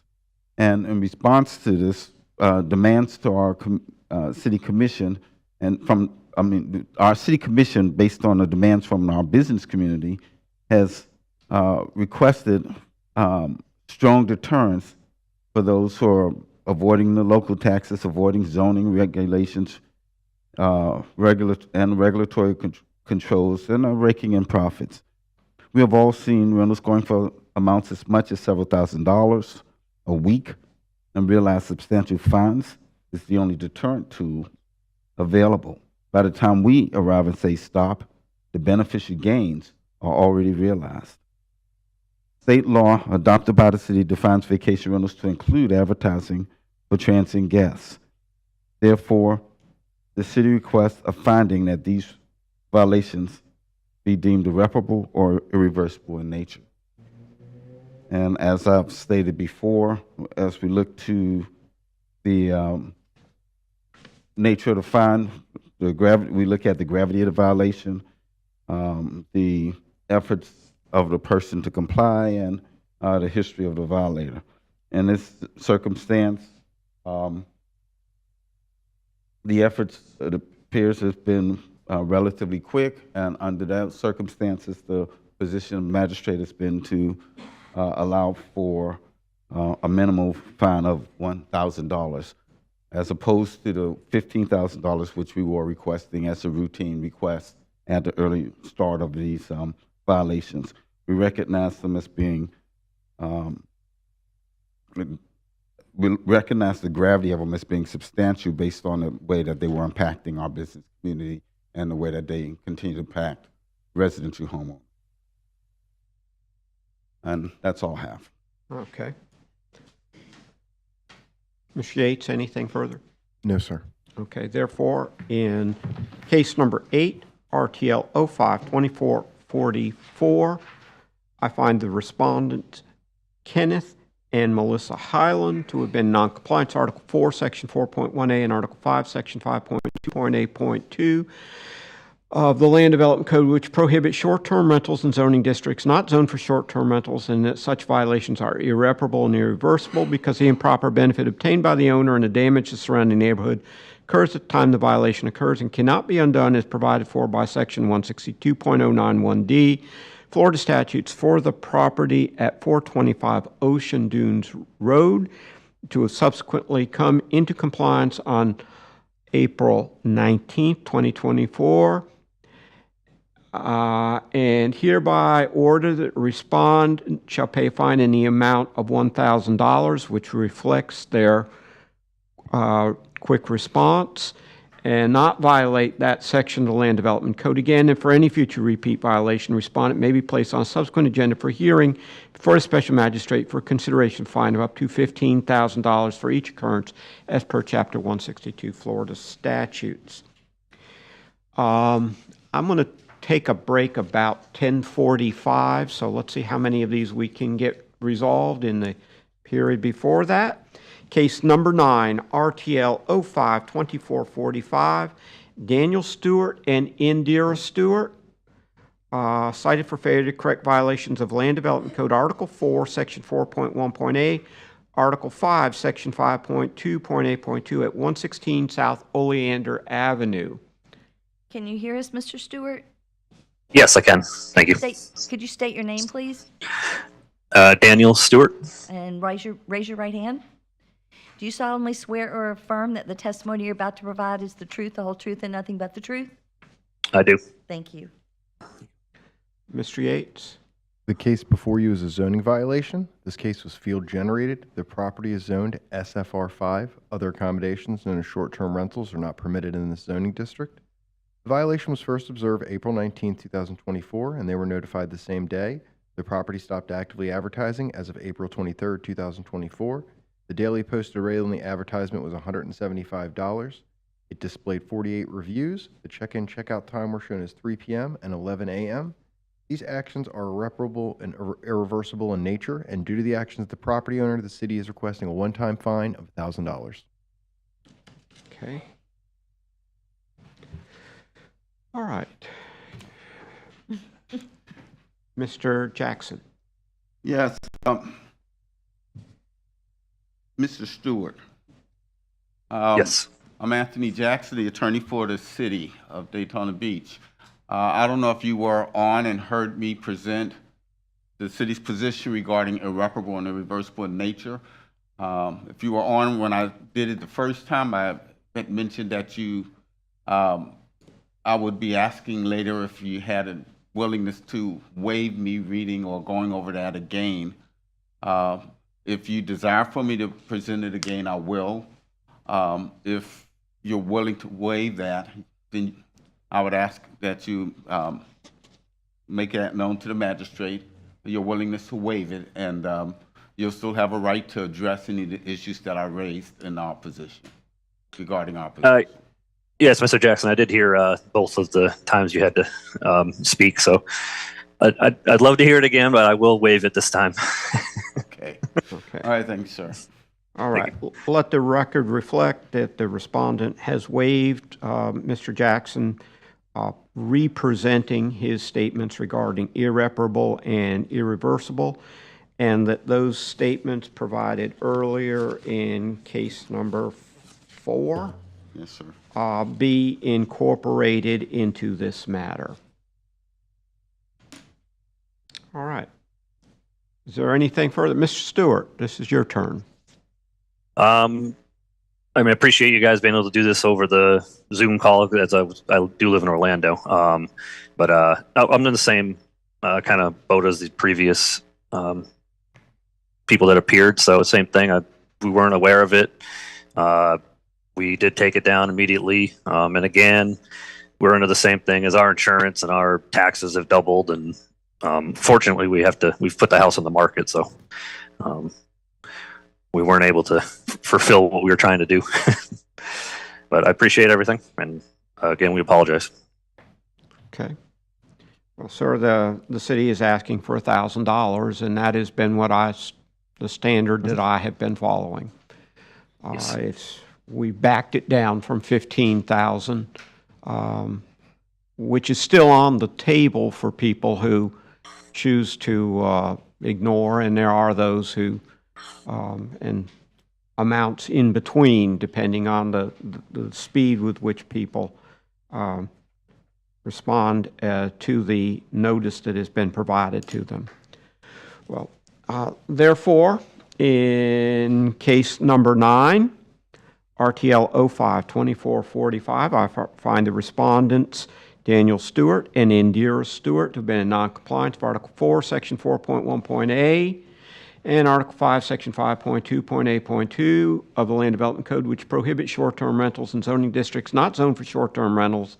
Such violations are irreparable and irreversible because the improper benefit obtained by the owner and the damage to the surrounding neighborhood occurs at the time the violation occurs and cannot be undone as provided for by Section 162.09 1D Florida statutes for the property at 116 South Oleander Avenue, subsequently come into compliance on April 23, 2024, and hereby order that respondent shall pay a fine in the amount of $1,000 and not violate that section of the Land Development Code again. And for any future repeat violation, respondent may be placed on subsequent agenda for a hearing before the special magistrate for consideration of fine of up to $15,000 for each occurrence as per Chapter 162 Florida statutes.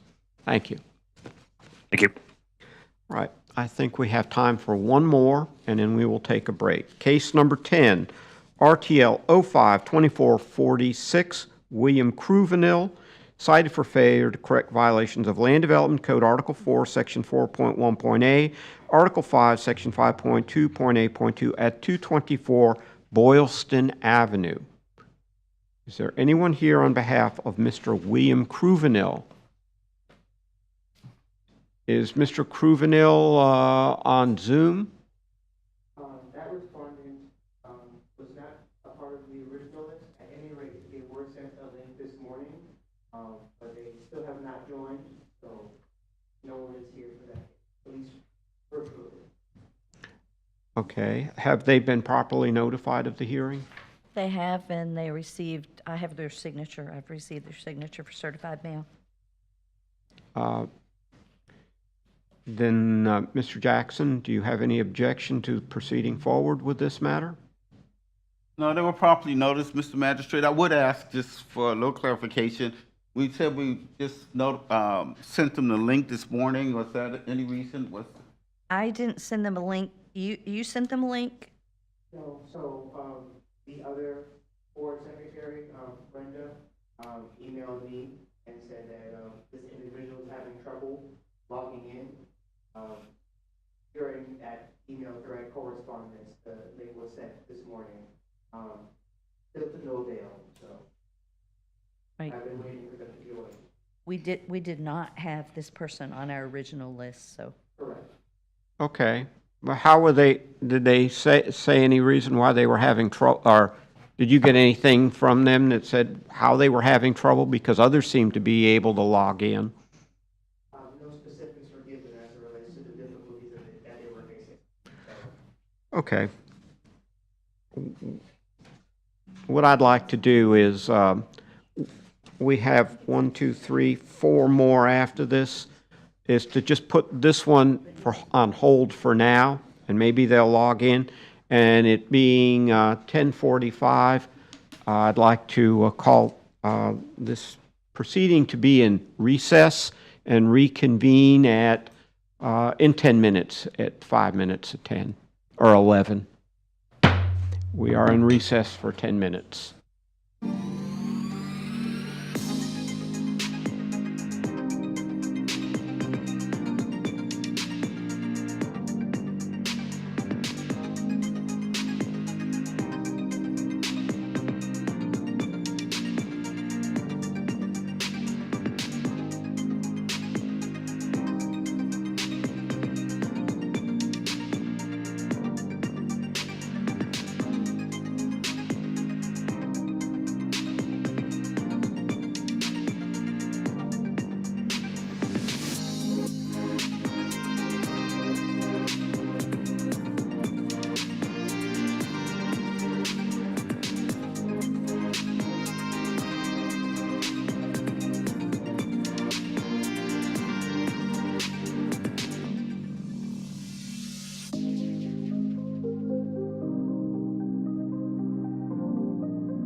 It is 11 o'clock, and I call this session of the Special Magistrate proceeding for May 28, 2024 to be back in session. And we are going to start with case number 11, RTL 05-2447, David Clark, cited for violations of Land Development Code Article 4, Section 4.1.a, Article 5, Section 5.2.a.2 at 37 Peninsula Drive. Could you state your name, please? I am David Clark. Raise your right hand. Do you solemnly swear or affirm that the testimony you're about to provide is the truth, the whole truth, and nothing but the truth? Yes, I do. Thank you. All right. Mr. Yates? The case before you is a zoning violation. This case was field generated. The property is zoned RDB6. Other accommodations known as short-term rentals are not permitted in this zoning district. The violation was first observed April 25th, 2024, and they were notified the same day. Property stopped actively advertising as of April 30th, 2024. The daily posted rate was $98, and the advertisement displayed 4 reviews. The check-in time was shown as 2 p.m. to 9 p.m. and check-in time 2 p.m. to 9 p.m. and check-out 11 p.m. These actions are irreparable and irreversible in nature, and due to the actions of the property owner, the city is requesting a one-time fine of $1,000. Okay. Mr. Jackson? Mr. Clark, my name's Anthony Jackson. I don't know if you've been here the whole time, but I've previously presented the city's position regarding the request for a finding of that these violations are irreparable or irreversible in nature. Is that something you need me to present again? I took some notes on some of the points that you made, and I do have disagreement with them, as you used the example of up to a year, which would certainly take it away from a short-term rental. You used the example that zones are state imposed. I wasn't aware of that. I would thought that would be city imposed. And you get to speak to those, and so you may want to just save for that. Then I do waive. Okay. Okay.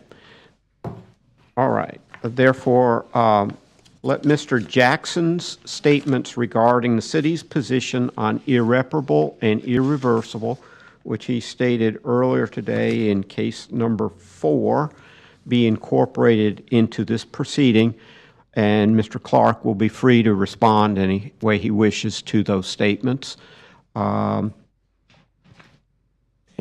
therefore, Mr. Clark, please make your presentation. Good morning. I guess an example that I'd like to request that the city be held to its own standard of no flexibility by not allowing people to at least have a reduced fine. I was given the impression when I called Mr. Yates probably within 20 minutes of him posting on my door. It was immediately removed. I canceled. I was not aware. I too had a realtor that had suggested the Airbnb. I was not aware that I needed to get licensing from the city. I have emails with city employees, 5 in particular, unanswered from the city. Back to, I would like the city to be held to its own standard of need. If the city is not willing to compromise with fines. Mr. Clark, what is the essence of these emails that you had with the city? I purchased this property on April 15th, 2 years ago. I was not aware. I have emails with the title company, requesting from the city any violations. Apparently, the last 2 owners were in non-compliance of violations, a list of them.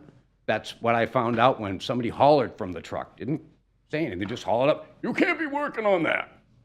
And I came to the city, and there was a list of non-compliance issues, all of which I had already remedied with the exception of a wall. I just got the wall done. It was found that was released. The very next day, I'm posted. I called them up. I'm like, what is this, harassment? And true story, that's exactly what it seemed like. I just finished a list this long of non-compliance that I wasn't even aware was done. My title company also says we requested from the city. The city didn't send us anything in non-compliance. Okay. These were, open permits? I don't know anything about the permits. I know that there was a list of chipping paint, rotten fascia, literally stuff that When I bought the house, I knew it was wrong, but I wasn't told there was anything from the city that was required to be fixed. I just did it on my own. Okay. This is where I live. This is my home.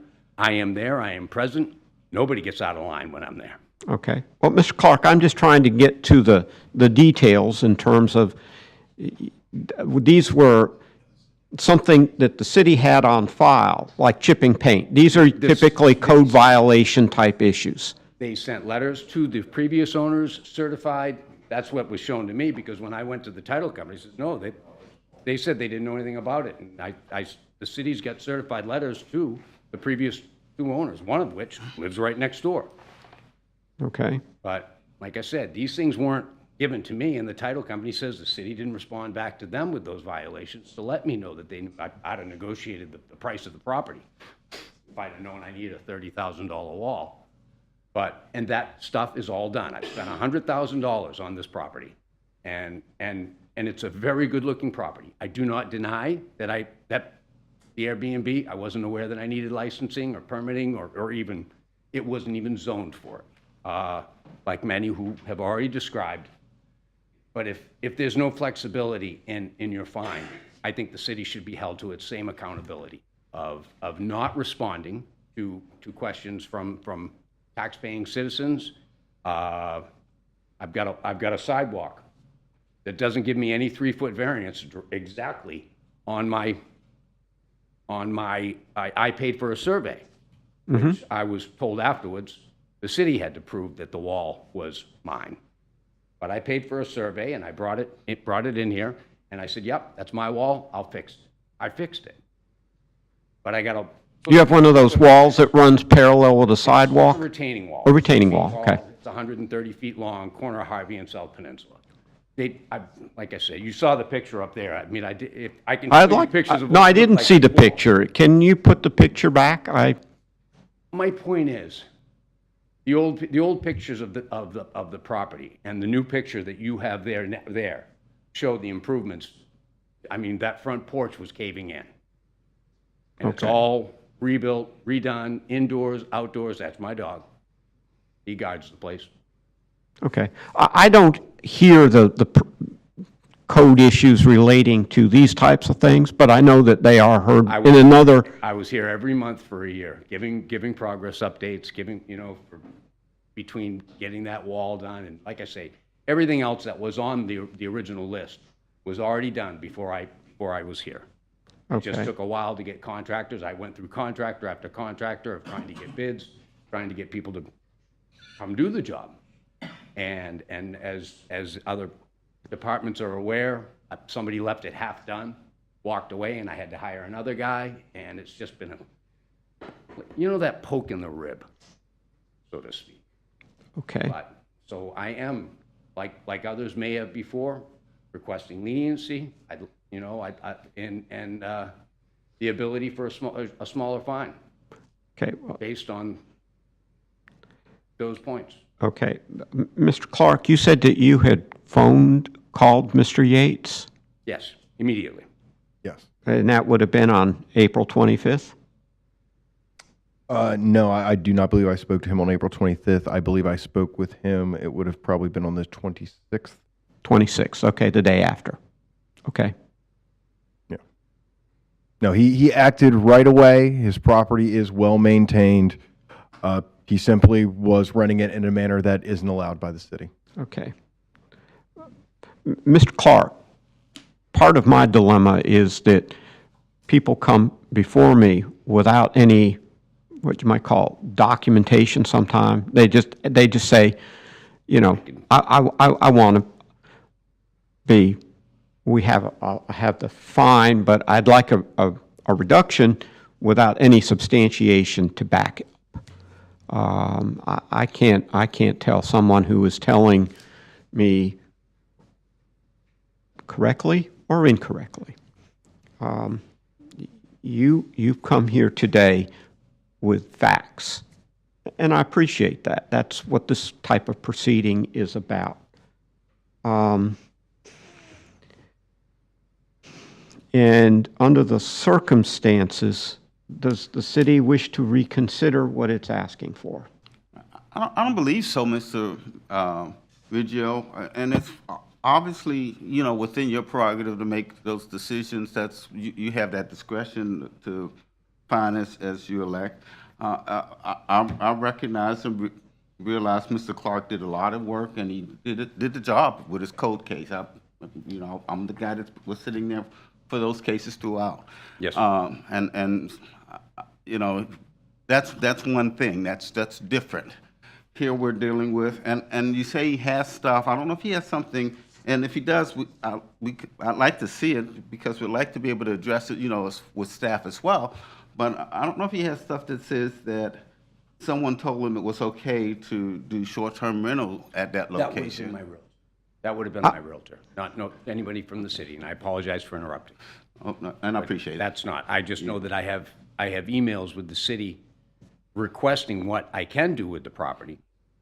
And Rose Askew, I guess, is the one that I was told to get a hold of in regards to rentals. And I appreciate it. And I have no response from her. Yeah, let me finish though. But I appreciate what you're saying. So what I'm saying is I don't believe anyone told him he could do it. Now, I understand he's saying he asked people things, and including he's saying rental information, and I can't speak to that. I don't. The physical proof I don't have, but he may have an email or something, I don't know. But my whole point is, I'm not fighting against you making a reduction if that's what you so elect. I don't believe the position of the city is that we would be asking you to reduce it any. We believe it's consistent with all other cases we've heard. It's a well-improved property. It's a nice property. I know he spoke not to me, but spoke of flexibility, and as we've said, we were much more determined to request much more substantial fines than this when we started this process because of our limits to enforce, our enforcement limits, and the necessity to create the deterrents that we had to create.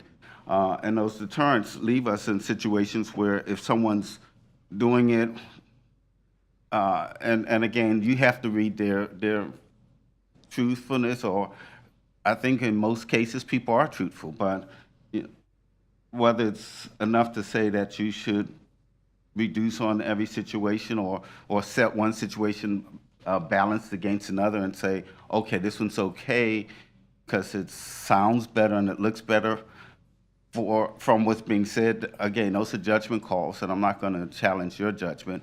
I'm just saying I don't think our position changes in terms of saying our lowest request would be that immediate response of the 1,000, only because we feel the necessity to create a deterrent that would prevent someone, and I'm not saying Mr. Clark has done this, but to prevent someone for just going forward without that information and doing a short-term rental that, even if it only lasts for 2 or 3 months, would clearly balance against the what we're.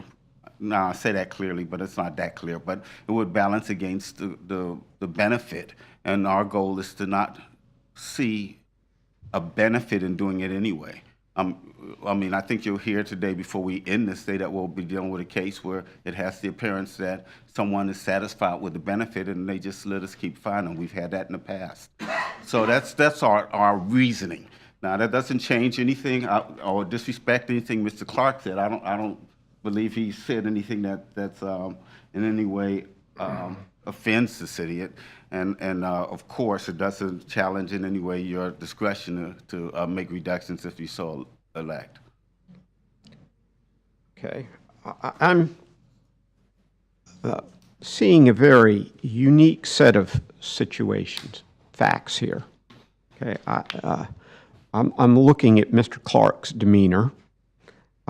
First of all, please understand what realtors tell you is really sort of, to me, irrelevant because everybody claims a realtor, and the city has been, what's in city code, and the city has tried to make an issue out of this for I don't know how many years. I've been going back 4 years, and it seems like the realtors out there still don't seem to understand that they can't advise people that you can't have a short-term rental, except in some very, very unique parts of the city. There's a small area. However, you did indicate that you tried to contact the city regarding this, and you did not receive a response. Between short terms and rentals in general. And Now it's my understanding that I need rental permits. And when did you send that email requesting that information? Just for the record. Some time ago, after I bought the building, I was halfway done. Once I had all of the interior, I did the interior renovations first, and then I moved to the outside. But you sent an email to the city I have requesting. Yes, Daytona, not title. I'm kind of interested in that because if someone is asking, and we've had very few of these over the years I've been doing this, but I consider that to be an important thing. If someone has asked the city. Do you want me to show you, or do you want forward? I mean, there's a string with. 112. This is 20. Sir.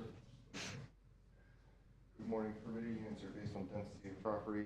Question. The city says I'm a 7-unit, I'm a 3-unit, I'm Yeah, a this single doesn't family. in any way, he's not questioning whether he can short-term rent it. There's no No. question of short-term rental in this.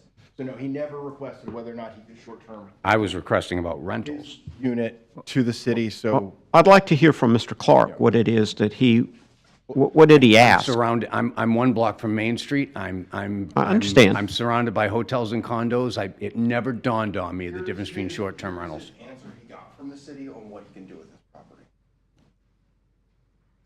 Okay, do you mind if I? That's from Missy Phillips. She is the only person who's responded to me. He did respond. I was included on that email on Okay. February the 21st, and I did respond. No, this isn't. So the city has responded. I want to be sure. I don't want to be poking around in your phone.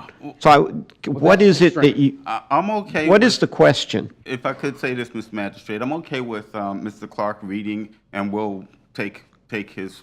He's under oath. If he wants to read that into the record, whatever he's trying to get the magistrate to hear, then that's fine with me. Well, I was trying to find out what I can do about rentals in general, because I would. That's an interpretation of the communication, but the communication. I would really like to know what it is that was. I understand what Mr. Jackson is saying.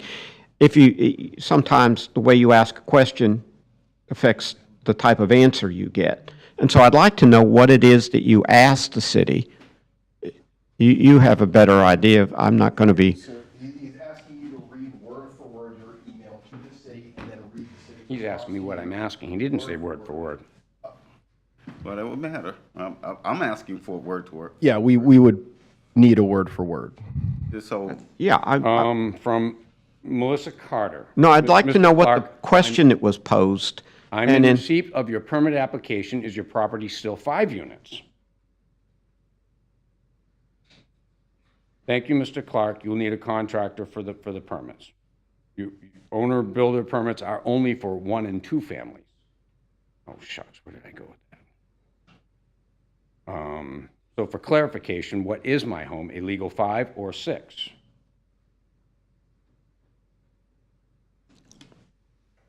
And this, like I say, was about doing the repairs on the property. That's where it started. And that's what I'm going through is, so that's when I was told that I'm not even a multi-unit. Good afternoon, how is this parcel being used? For example, single-family residence, multifamily. Our system does not show any past licensing for multiple units at this parcel, but I was being billed as a 7-unit for trash pickup and. Mr. Yates, or Mr. Clark, I understand that.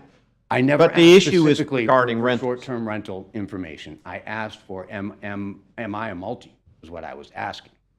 And then I was told again that Rose Askew was the person who would bring me through that process. She is the one who has been included in these emails when I did send to her, what do you need me to do? But And that was never you're posing a responded to. question, if I understand correctly, So am I my a point is, single the city family or a isn't multi-unit? responding or helping, and if you're going to not be flexible with your fines, then the city should be held to the same standard of Well, that's an issue with another branch. I hear the matters that relate before me. I'm not. And I am here before you. Yes, I know. And you are here before me on having posted or held out the property as a short-term rental. And I do not deny it. Okay. As soon as I was understand. aware, as everybody else, it was immediately removed and discussion made. So we don't need to waste more time on this. This is the case. Okay.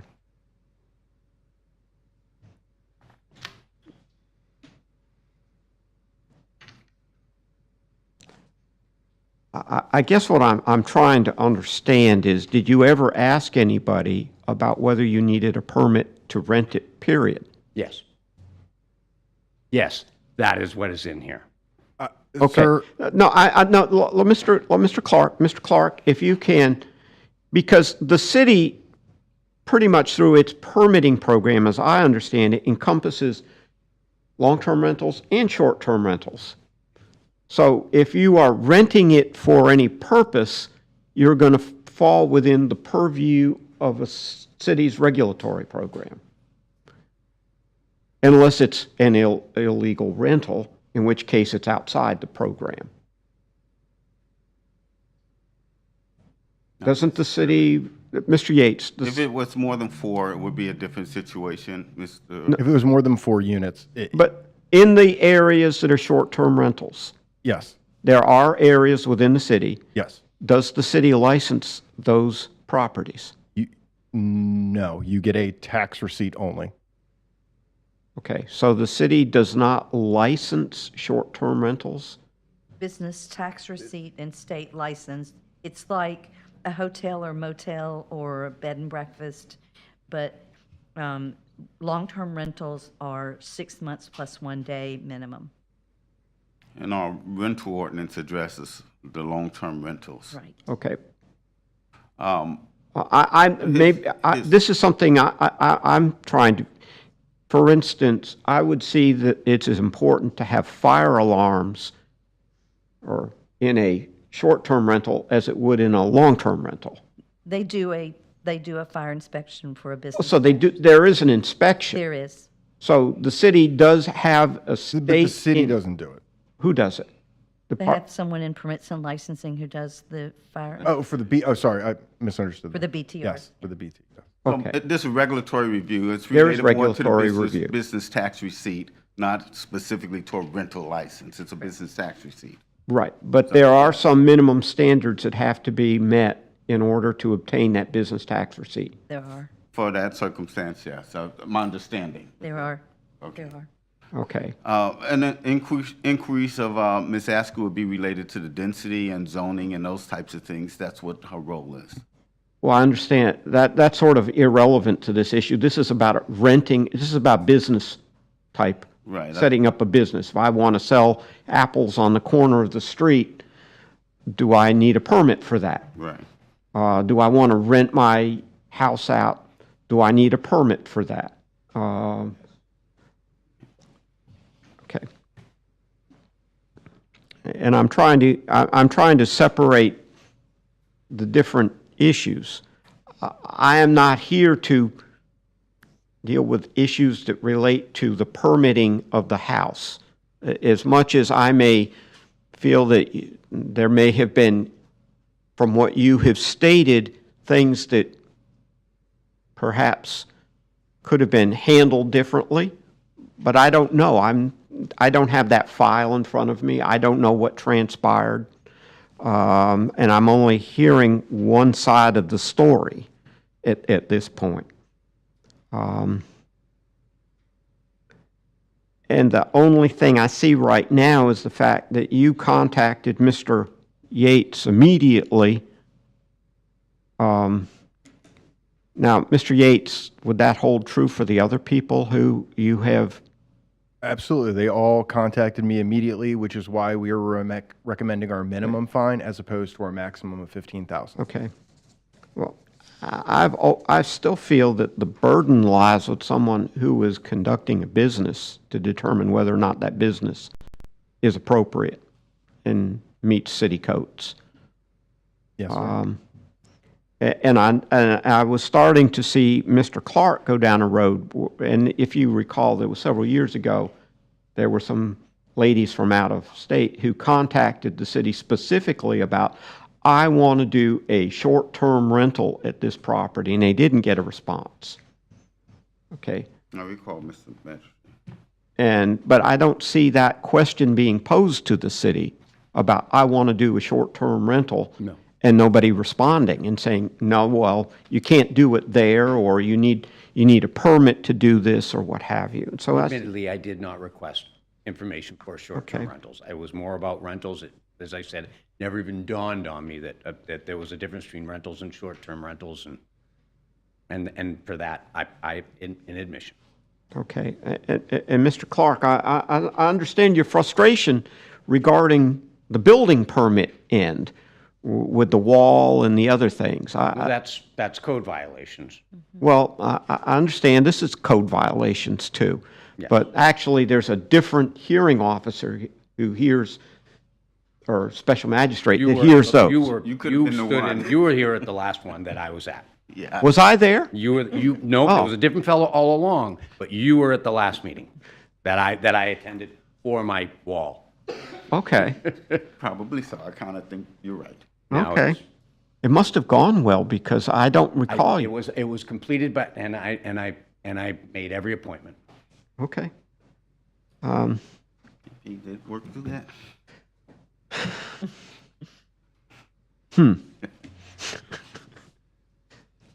Mr. Clark, I would really like to help you out, but I'm not seeing anything that allows me to do that and treat you differently than other people. And that is the basis of what we have done. As you probably heard earlier, 4 years ago, almost everybody who stood in your position was being assessed a $15,000 fine. But that's not the case anymore. Exactly. Because that shouldn't- I felt that people who acted immediately should get a reduction. They should get some reward because clearly there is a problem here. There is a problem with the people who own the property who don't ask the city whether or not what they are doing is legitimate. But there's also a problem with all these other people out there like realtors and others who are giving all this wonderful wrong advice. And I'm not going to say all realtors, but there's a fair amount of them that I hear over and over again who tell people they can do something that they can't do in the city. I don't know.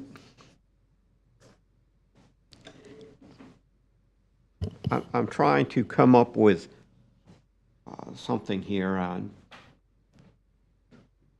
trying to figure out where we could go with this. Mr. Clark, you see, I'm caught between this issue of trying to assess a penalty that is sort of against folks, that deals with all the folks who do the right thing, but have done the wrong thing, but then try to remedy it quickly. And those people who try to sever out little parts and try to, and that becomes impossible. A lot of it is based on the things that I have no way of knowing whether or not they are true or not. They are just easy to say, and I confess I cannot necessarily tell all the people who are being truthful and all the people who are being untruthful. So I have just set a flat penalty so I can treat everybody the same who falls within the same boat. And I understand your issue regarding the wall and all of the other things, but I don't see any reason to, if you had asked Rose Askew, or you had asked any member of the city, as I said, I thought you were starting to go there, can I use this property for a short-term rental? And they had not gotten back with you, or they had given you a wrong answer, then I see that as having... I purely asked for information on using it as rentals, and that is what was not responded. It's... Well, again, what is it that you asked? Shake your head no. What is it that you asked the city? if you can find it and then just, you can read it. I don't want to see it because I have trouble figuring out those electronic devices. Per code, per the tax assessor who was by last month, per Florida Power and Light, per TACO, per the last 6 years and 3 owners, this is a 5-unit. I'm really at a loss here. And this was addressed to Ms. Phillips. And then how'd she respond? She didn't, I got no response. Yeah, she did. I saw it on there.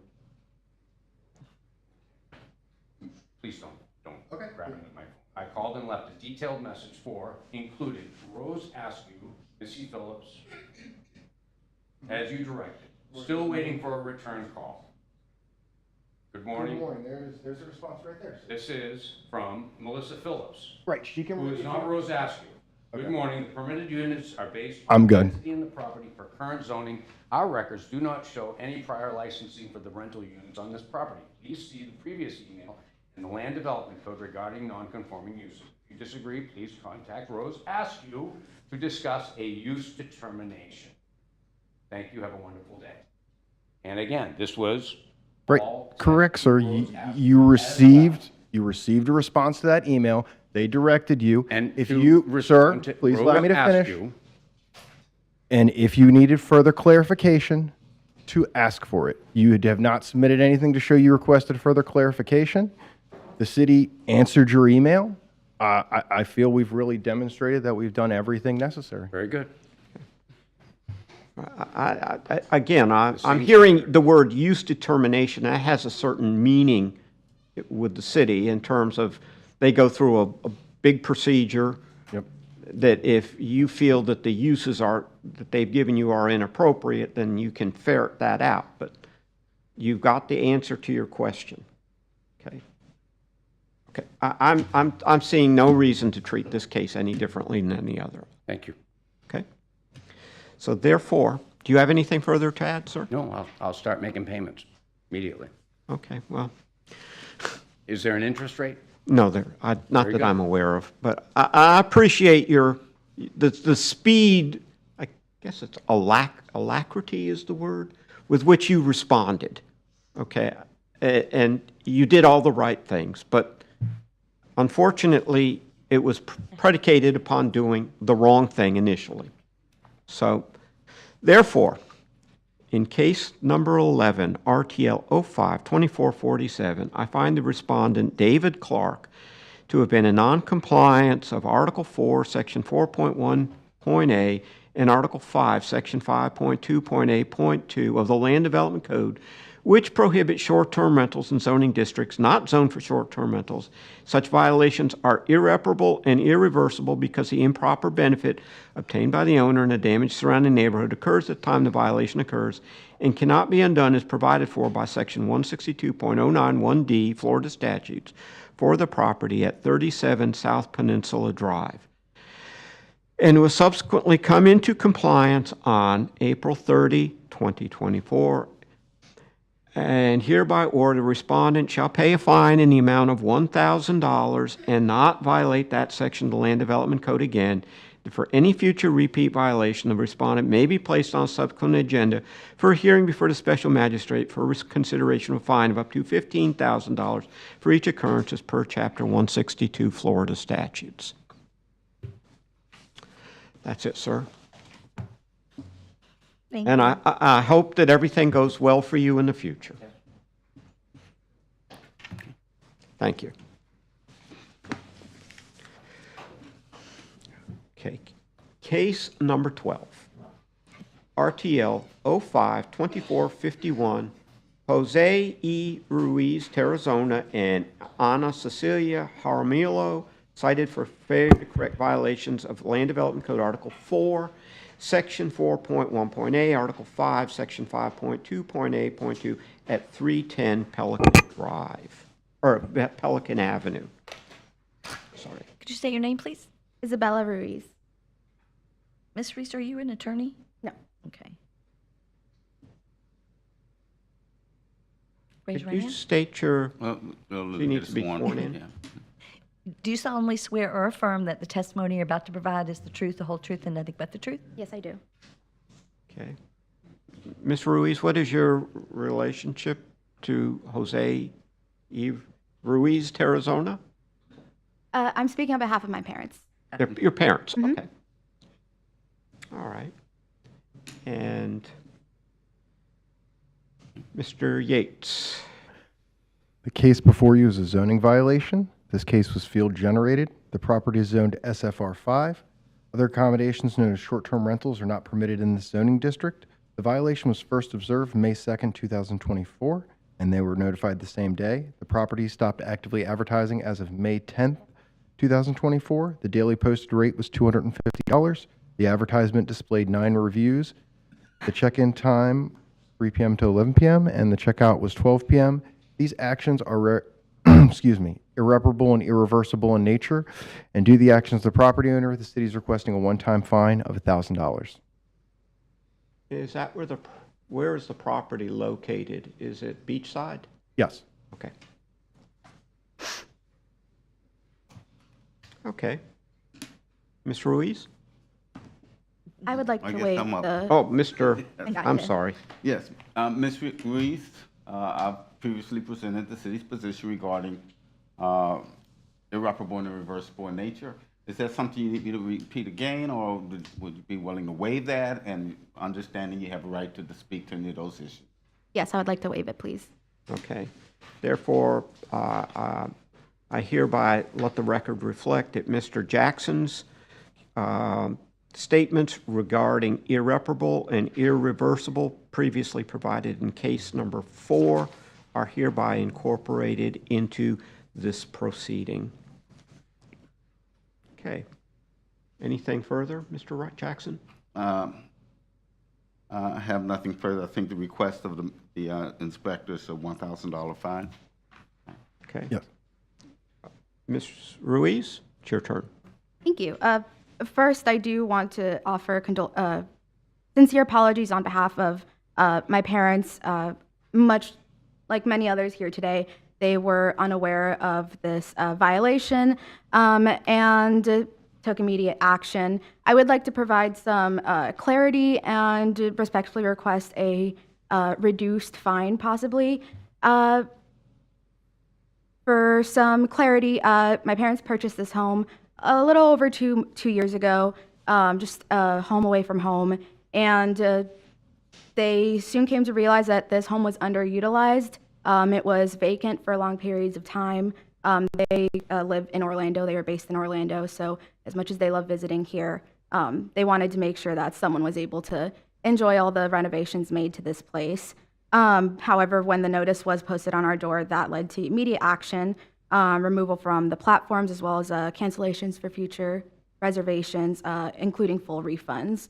I know that both Mr. Jackson as well as you have mentioned valuing action and improvement, immediate action. I hope that these actions do speak to exactly that. These immediate corrective actions and the commitment to compliance moving forward, we would like to consider a reduced fine, particularly for a couple of reasons. First, I would like to address what I previously waived for reiteration. I understand that this is seen as irreparable and irreversible. I think calling it irreparable is an overstatement. I know that compliance to city laws is incredibly important. However,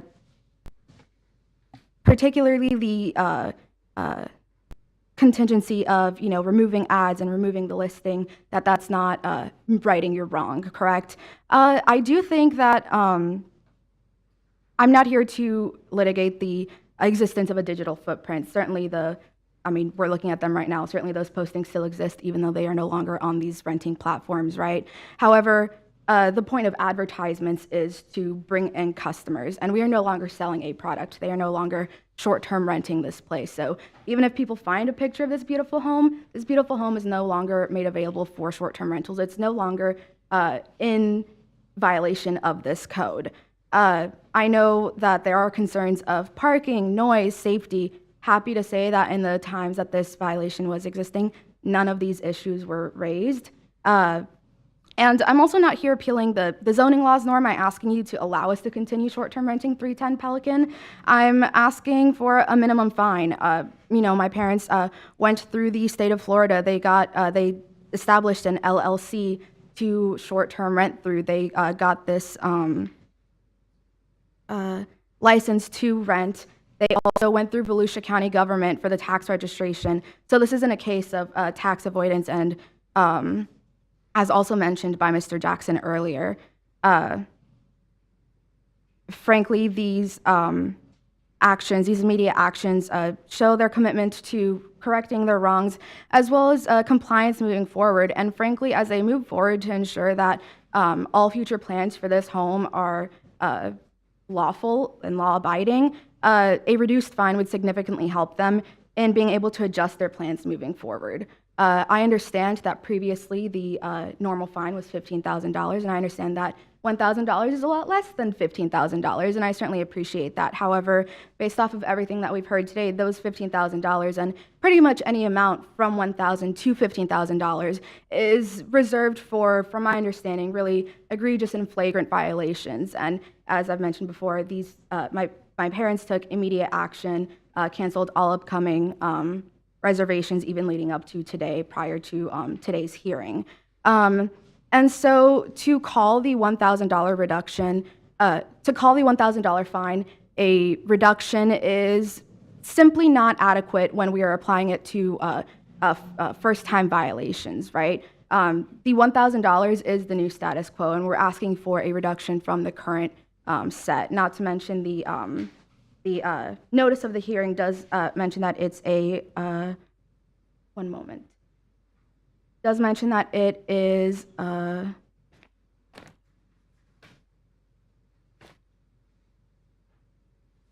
minimum fee of $1,000. So, excuse me. Yes, the fee of $1,000 to $15,000. So we simply ask to have that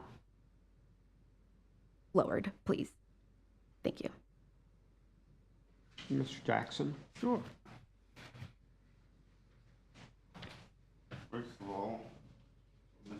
West not being an attorney, very articulate. Thank you. Give you that credit. We're really still in the same circumstance, and appreciate the things, and as I listen and I appreciate. As far as the tax issue, we still have a local tax. That's what's called business tax receipt. And so when we talk of the tax avoidance, it's not necessarily the state or the county, but the local business tax receipt. The reduction to $1,000 is a substantial reduction. It's become our minimum. If that's being declared status quo, then we'll start asking for the higher, and then we can let you consider reducing it down to the $1,000. As I said before, these are indeed irreparable and irreversible in nature. It's not the question of whether or not ultimately it's stopped, but what is its impact while it's occurring is really what's being evaluated. And the impact while it's occurring is things that can't be undone. We've had situations where just something as simple as people coming in with unfamiliar dogs that were aggressive and in the neighborhood, it's just something you can't undo when it's attacking another small dog or leaving people in fear merely because they happen to be a short-term or temporary renter. And so it blocks, as I stated before, the residential norms that people would expect, the right and freedom of engaging in their neighborhood with their neighbors. So those things can't be undone, as well as the not only the residents, but as well as just the whole nature of this advertising being out there and people being drawn willingly or knowingly or unknowingly to something that is unlawful and prohibited by law in this city. I understand some people just didn't realize or don't know, but as you've stated today and we've stated many times in the past, it's a business function, and if you're starting a new business, you're required to determine and know the laws, the local laws related to that business and operate within those laws. The city's position out of our goal and our intent, and it has been for now, as you said, several years, or at least a couple of years, to be consistent more than anything else. And the consistency of just knowing that we are trying our best to be fair to everyone that comes before this magistrate, not in any way to turn this into more penalty than it has to be. We understand, and even in some ways, when it's even gone before the commission, there's some sympathy towards the fact that people would like to be able to utilize properties in a way that they can earn the money. You've expressed the challenge with that. We've looked into that challenge even through a AG request from the Attorney General on our ability to take actions that would avoid us losing the grandfather status or the status of the legal non-conforming status that we have based upon the legislation that was adopted. So with all of that being said, my best answer is it's our goal and our desires to be consistent. While I appreciate Ms. Ruiz and what she had to say, and I respect it, I also have not heard anything that creates or expresses some substantial hardship that I know every once in a while you may consider, but these are normal circumstances, and I know they're difficult circumstances, but our position remains the same. It's the minimal amount that we would be recommending for the non-compliance, and that would be the $1,000 fine. Okay. Ruiz, do you have any response to Mr. Jackson? I do, yes. May I? Sure. So really, at the end of the day, this all boils down to your discretion, right? This fine is, at the end of the day, to your discretion. It makes sense that the city is not going to budge on its proposed fee for this violation. However, this $1,000 fee is, what is it, right? It's meant to deter us from coming back here. I know that you don't want us back here. I know that we don't want to be back here for similar violations, same violations, future violations. This reduction would, in essence, be a bit of a good faith reduction, as you can see by the immediate action that we already took. And like I said, a reduced fine would also greatly help them in adjusting their plans moving forward. $1,000, again, is certainly a lot less than $15,000, but for many people, including my parents, $1,000 is still a lot of money. And having that flexibility is going to help them a lot to make sure that moving forward, the use for this property is fully compliant with all city laws. Particularly, the example of, dogs and there being a dog biting because someone brought their dog. I mean, first, I feel like that's a bit out of the scope of this current case. There's nothing about dogs. That's a hypothetical, and I appreciate it. I understand that's a concern. Happy to say that that's also not something that occurred on our property at the time that it was available for renting. It was no pets allowed, but regardless. They claim that there's no substantial hardship being promoted. From what we've seen today, we saw someone who got themselves further into debt in the midst of hard chemotherapy. We've heard the ethos that goes into these types of disputes, but at the end of the day, we're really all just driven by action and by facts. And like I said, they have gone through the avenues necessary to make sure that everything is acquired legally and professionally. The establishment of an LLC and getting this a license from the state of Florida for said LLC for those rentals. And what I was trying to find earlier is this notice of the hearing says that you have the authority to levy fines of up to $1,000. Yes, like I said, this is at the end of the day at your discretion. And also future cases, I'm not here to dictate or suggest how you handle future cases. If in the future you do want to charge a higher amount so that people are happier with $1,000, go for it. I don't plan on being a future case. We don't plan on coming back here, as we stated. But As it is right now, $1,000 is the status quo for just run-of-the-mill, sorry, I didn't know, and I'm asking for a reduction on behalf of that. Only one thing, and that's nothing really sets that apart from the other cases that have been heard. And again, it would be the city's position that $1,000 is a reasonable reduction.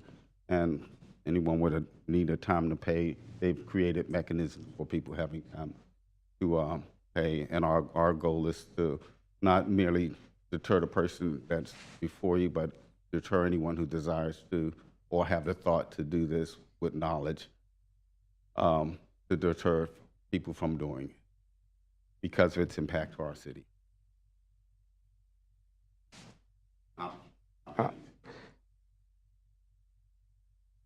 One of the great difficulties that I see with these proceedings is that they are not a court case in which there would be discovery, there would be attorneys, there would be depositions, there would be a day or two of hearings, in which case the cost to respondents would make $1,000 look like chicken feed.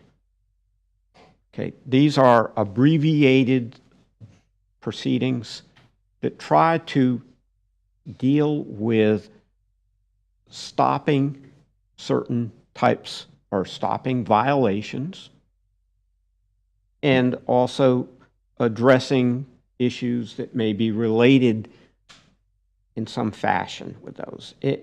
And a couple of things come to mind here. First of all, I understand that your parents went through trying to go through various things like you mentioned, the LLC, the tax registration, but for some reason, City Hall was not on the list of things where you go down and ask, do I need a license? I mean, the property address at the very end says Daytona Beach. And yet Daytona Beach sort of got left out of the equation. Okay, so I'm not seeing that as an argument. Also, and this is something that I had picked up on some years ago. It was a sort of a long memorandum from the U.S. Department of Justice relating to what are called financial issues. Okay, and these are a financial violation. At the essence of a short-term rental is the payment that is tendered for that. And if people are allowed to collect the payments, then they are benefiting from something that they should have never been able to do. In the regards to that, that was dealing with issues like that came out of issues related to things like well, I won't go into that, but I have not tried to focus on the degree of violation. That holding out for rental, holding out a property for rental is a violation. Now, if people have benefited over the years, as you stated, they got rentals every now and then. They have benefited from doing something they should have never been allowed to do in the first place. And I have tried to pare it back because most of these rentals are fairly significant rentals for short-term rentals. And I've tried to pare it back to something that was not as harsh as the $15,000, but still acted as a means of or didn't reward somebody for having done something wrong just because now that they, oops, I got caught, let me stop immediately. And so I'm not buying into your argument that I've tried to treat all people in the same circumstance the same way. Mr. Yates cites them. They respond quickly. And I recognize that there should be a fine assessed. And since the rentals frequently are significant for these short-term rentals, that I could as we did initially, go up to 15,000. But I'm trying to back it down, and everybody keeps saying, well, back it down further, back it down further. No, 1,000 is where I am, and that's where I'm staying. I'm sorry. I understand. May I, just due to your first point, may I approach and show you the licensing that you mentioned earlier? Show me, yes.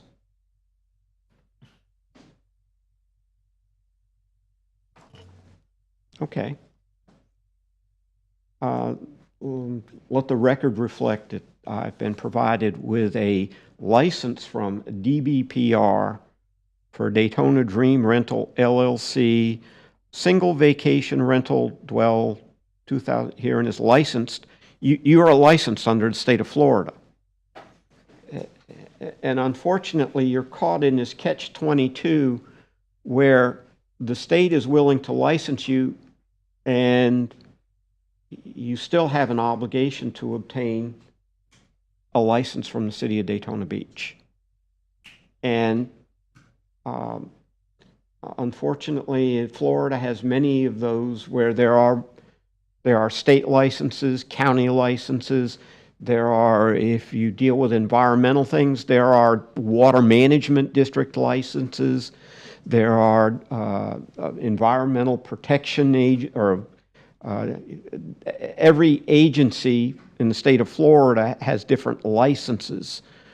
And that doesn't release you from the obligation of getting the licenses from, in this case, the city of Daytona Beach, in which case you would have been informed that you can't do what you want, what the state told you you could do. And the state, I assume, would tell you that their license doesn't give you an ability to violate a local code. They don't tell you anything. And so you're caught up in the complexity of government, but there's not much I can do about that.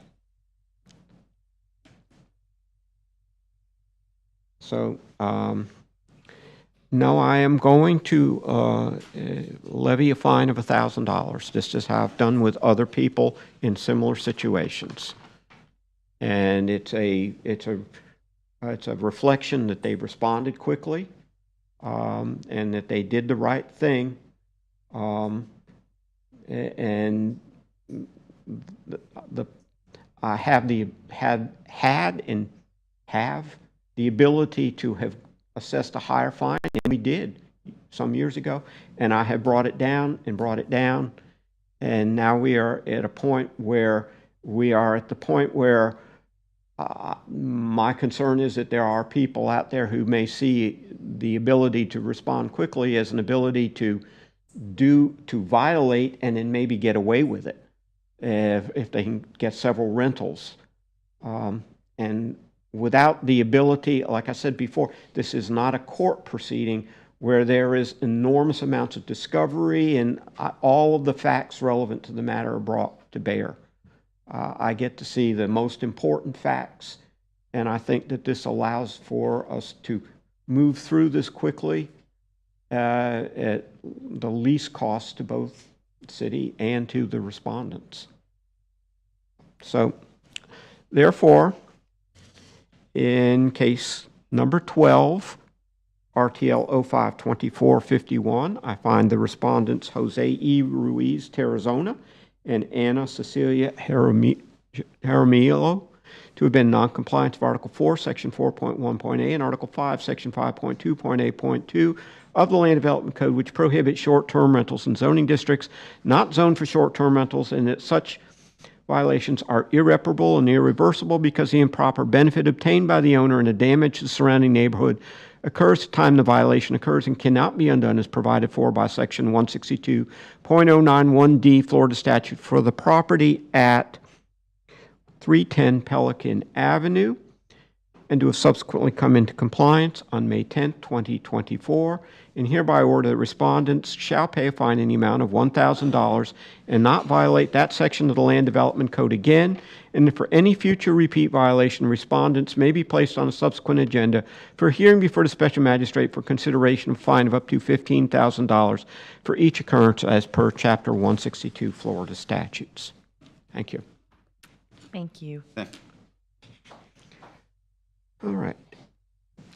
Case number 13, RTL 05-2450, Kenneth Metzler Jr., cited for failure to correct violations of Land Development Code Article 4, Section 4.1A, Article 5, Section 5.2.A.2 at 213 Jessamine Boulevard. Is Mr. Metzler present? Is Mr. Metzler on Zoom? Hello? No Zoom? Okay. Has Mr. Metzler been properly notified of today's hearing?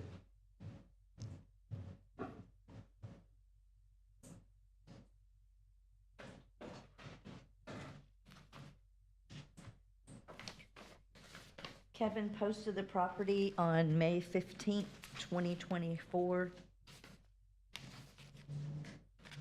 There it is. May 15th? May 15th, 2024. That sounds correct. Oh, no, April?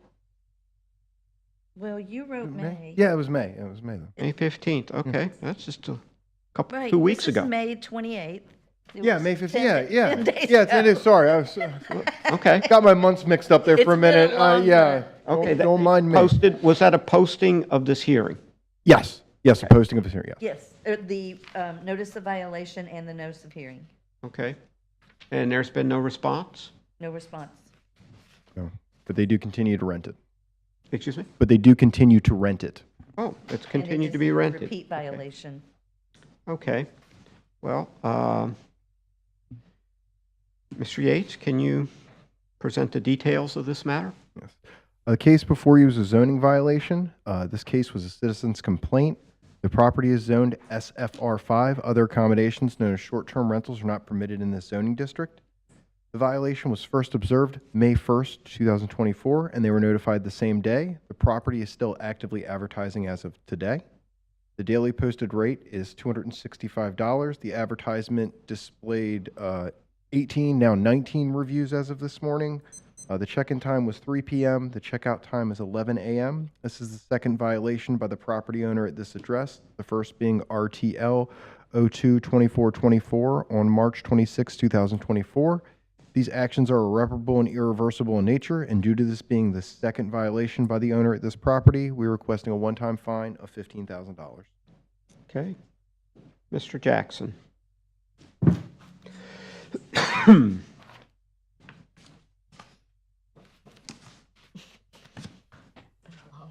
Mr. Magistrate, and although I've previously presented our position regarding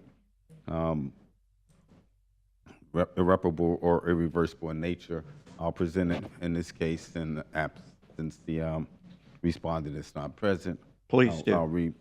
I'll present that, and that's regarding the city's position that these violations are irreparable and irreversible in nature as provided in 162.091D of the Florida statutes. Our position is that the respondent receives beneficial gain by advertising conduct that is prohibited by our code. The effects of them renting property or holding our property as vacation rental is something that cannot be reversed or repaired. The property is advertised worldwide and draw people from all over the world to our Daytona Beach 500 races, to Bike Week, the Biketoberfest, as well as to the beaches during our spring break and summer months as our world's most famous beach. The properties are also marketed as a draw to nearby destinations such as Disney World and the Space Coast. Once they're advertised, they can't be truly unadvertised.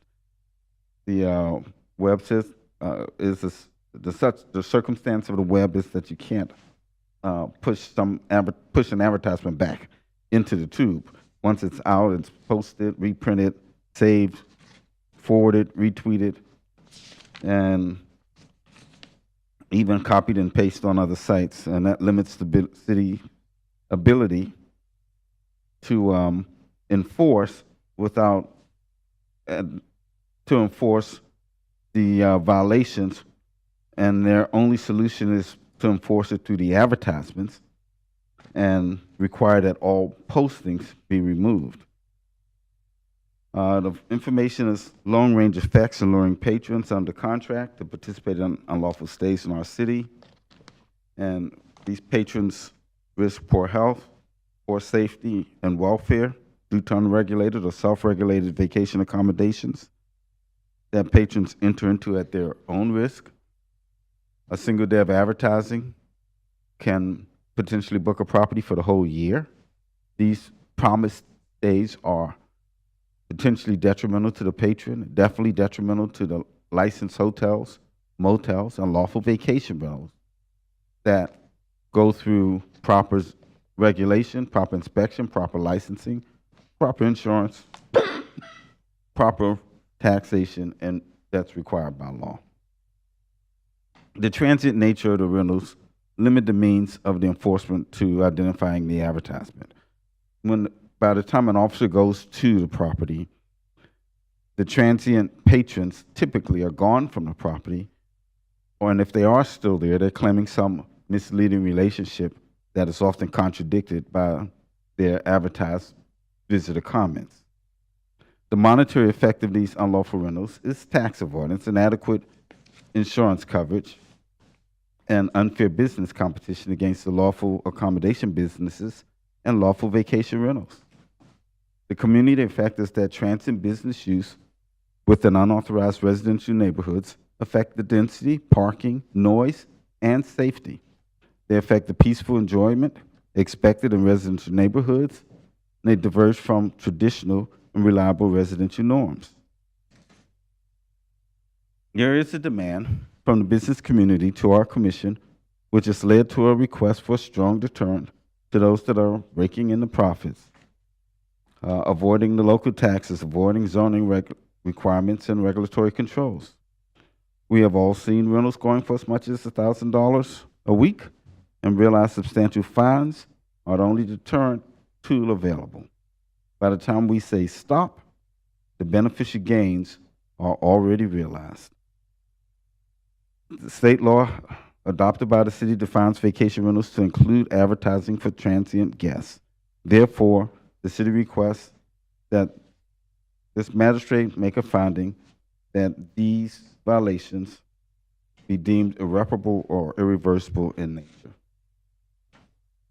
In this circumstance, as we look to the gravity of the violation, this is someone who has been doing this over and over again. It appears that they've taken up a mindset, or at least by its appearance, of cost of doing business. They continue to operate these vacation rentals despite the notice and notifications of the city. They made no effort to come into compliance that we are aware of. And for those reasons, we ask for the maximum fine of $15,000 to be imposed.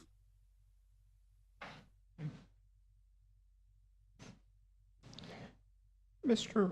Yates, could you put up the information you had previously up again for this property?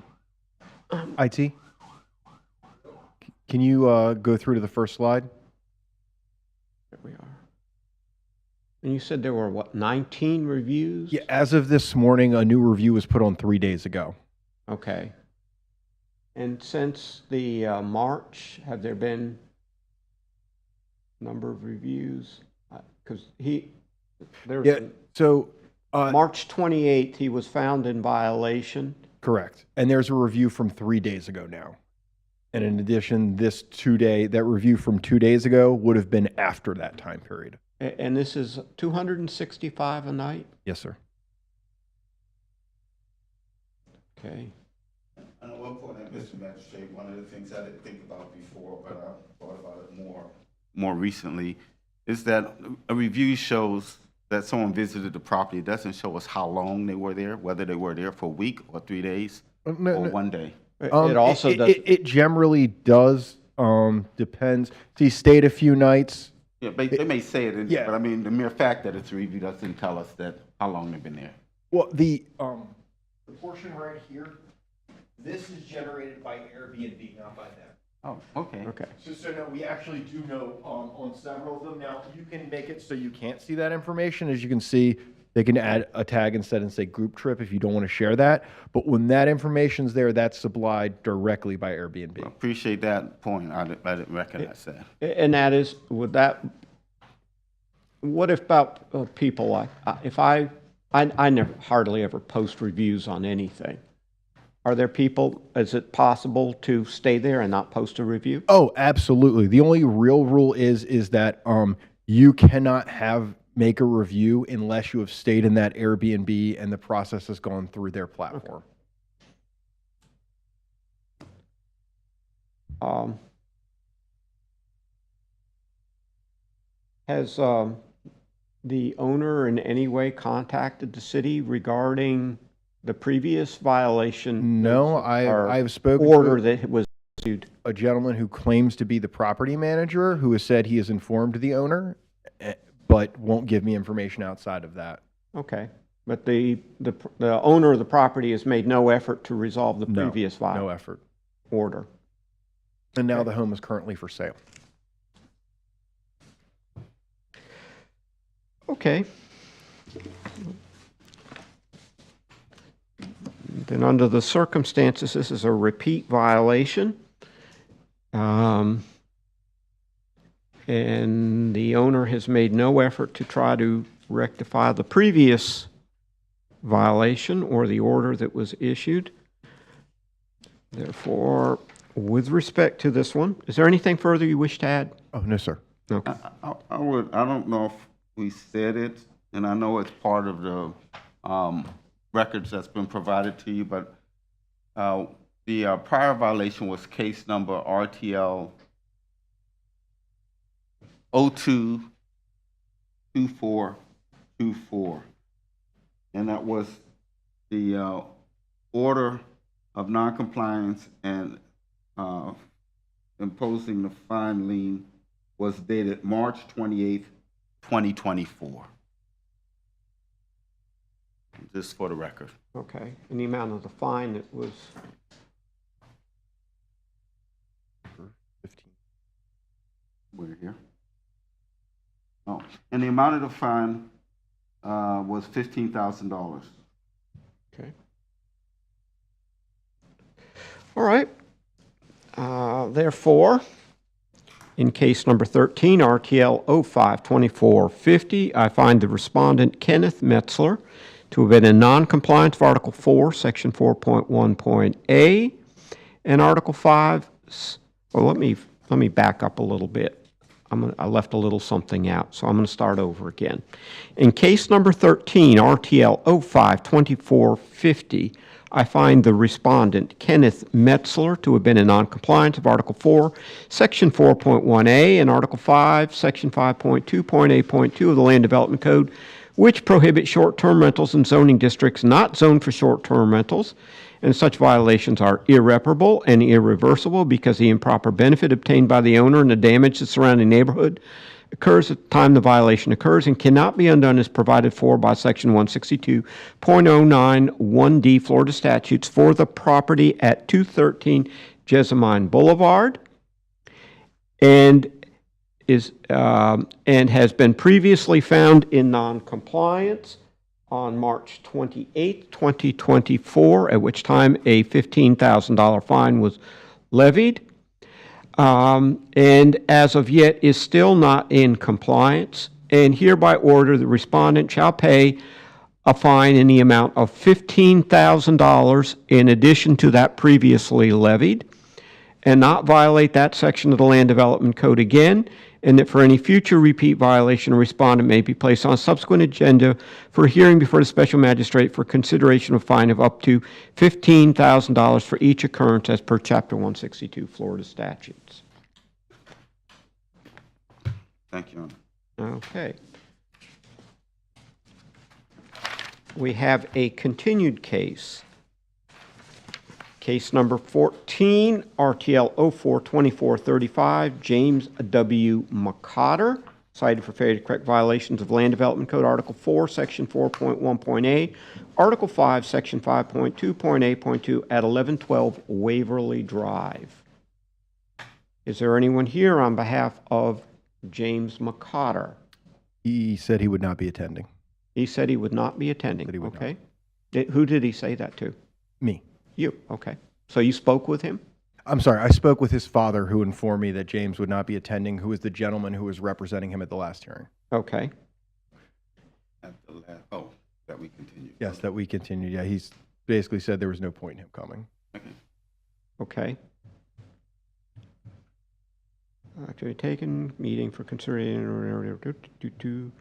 Okay, Mr. Yates, could you just give me a brief synopsis of this matter? You know, the usual, you found it, you notified him, and they stopped, and I believe it was fairly quickly.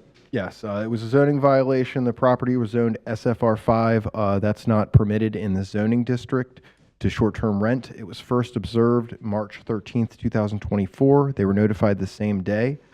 All advertising stopped as of March 14th, 2024. The daily posted rate on the two different advertisements was $64 and $67 respectively, with a total amount of reviews of 170. The check-in, check-out sign were shown as 3 p.m. to 2 a.m. and 11 a.m. Due to these actions then being irreparable and irreversible in nature, we're requesting a one-time fine of $1,000. Okay. His father was here at the last meeting. Yeah, at the.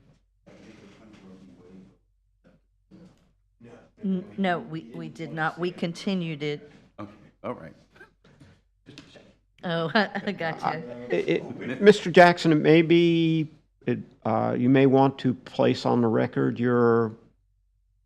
Yeah, I'll abbreviate our position, but I'll place on the record the city's position that this is irreparable and irreversible by nature, and is pursuant specifically to 162.091D of the Florida statute, and it's because of the beneficial gains that have been that's being obtained by in this property. As you see, we have 170 reviews. So, is that the 170? 170. Yeah. So as we see, there's substantial beneficial gains doing something that's unlawful and not permitted in our city. The information has a long-term effect where any of these patrons could have been injured in any way. They risk their health, their safety and welfare because the property is unregulated or self-regulated by the owners, and the patrons enter at their own risk. Their advertising is a detriment to the patrons that actually come and utilize the property, and it definitely is a detriment to licensed hotels, motels, and lawful vacation rentals that have gone through all of the proper zoning regulations, proper inspections, proper licensing, proper insurance, and proper taxations that's required by law. It's transient in its nature, and because of that, the typical enforcement is identifying the advertisement. By the time an code officer arrives to properties, the transient patrons are typically gone from the property, or they claim some misleading relationship. The monetary effects are of these unlawful rentals is local avoidance of the local tax requirements, inadequate insurance coverage, unfair business competition against accommodations business, and against lawful vacation rentals. And of course, the community effect is that the transient business use within unauthorized residential neighborhoods affect density, parking, noise, and safety. And they affect the peaceful enjoyment expected in residential neighborhoods, diverging from traditional and reliable residential norms. The business community requested our commission to take a stand, request a strong deterrent to these activities that are a violation of our codes and avoid local taxes, avoid zoning requirements and regulatory controls. And as we know, we've seen properties that can go as much as $1,000 or more a week through this rental process. State law adopted by the city defines vacation rentals to include advertising for transient guests.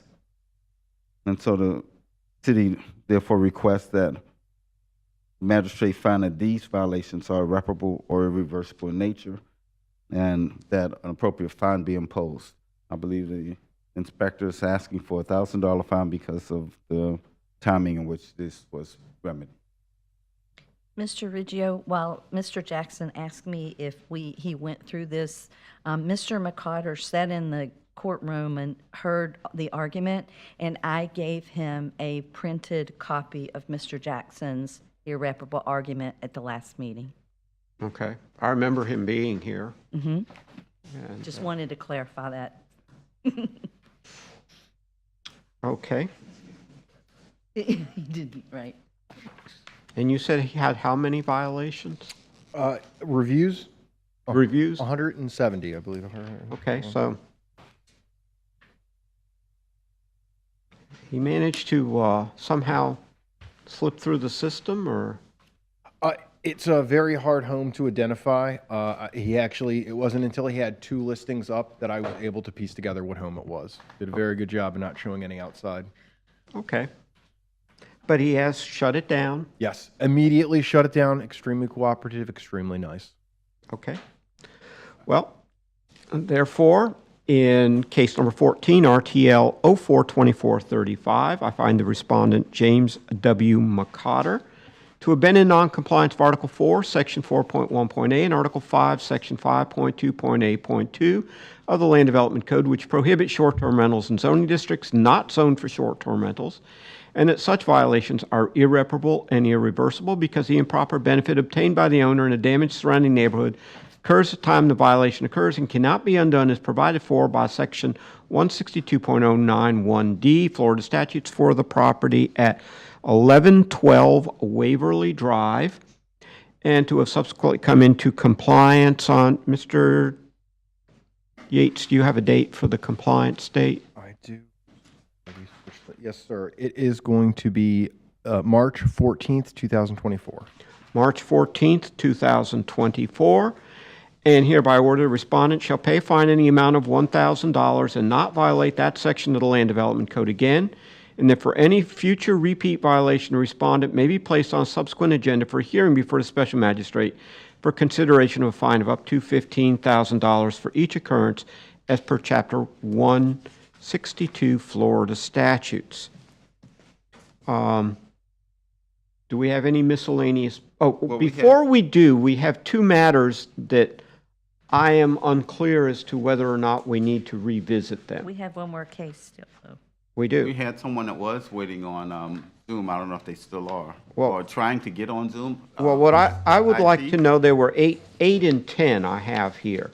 8 we heard because there was nobody present, Right. but there may have been, I'm not clear as to whether or not this person had requested to be on Zoom. Right. We don't know whether the person on the phone is 8 or 10. Correct. If I may let them in so we can. We can inquire. Yeah, figure it out. Yes, let's find out who that, there's also Mr. Cruvenel or Kenneth and Melissa Highland. Who is the head? You're up. You can unmute your microphone. Could you state your name, sir?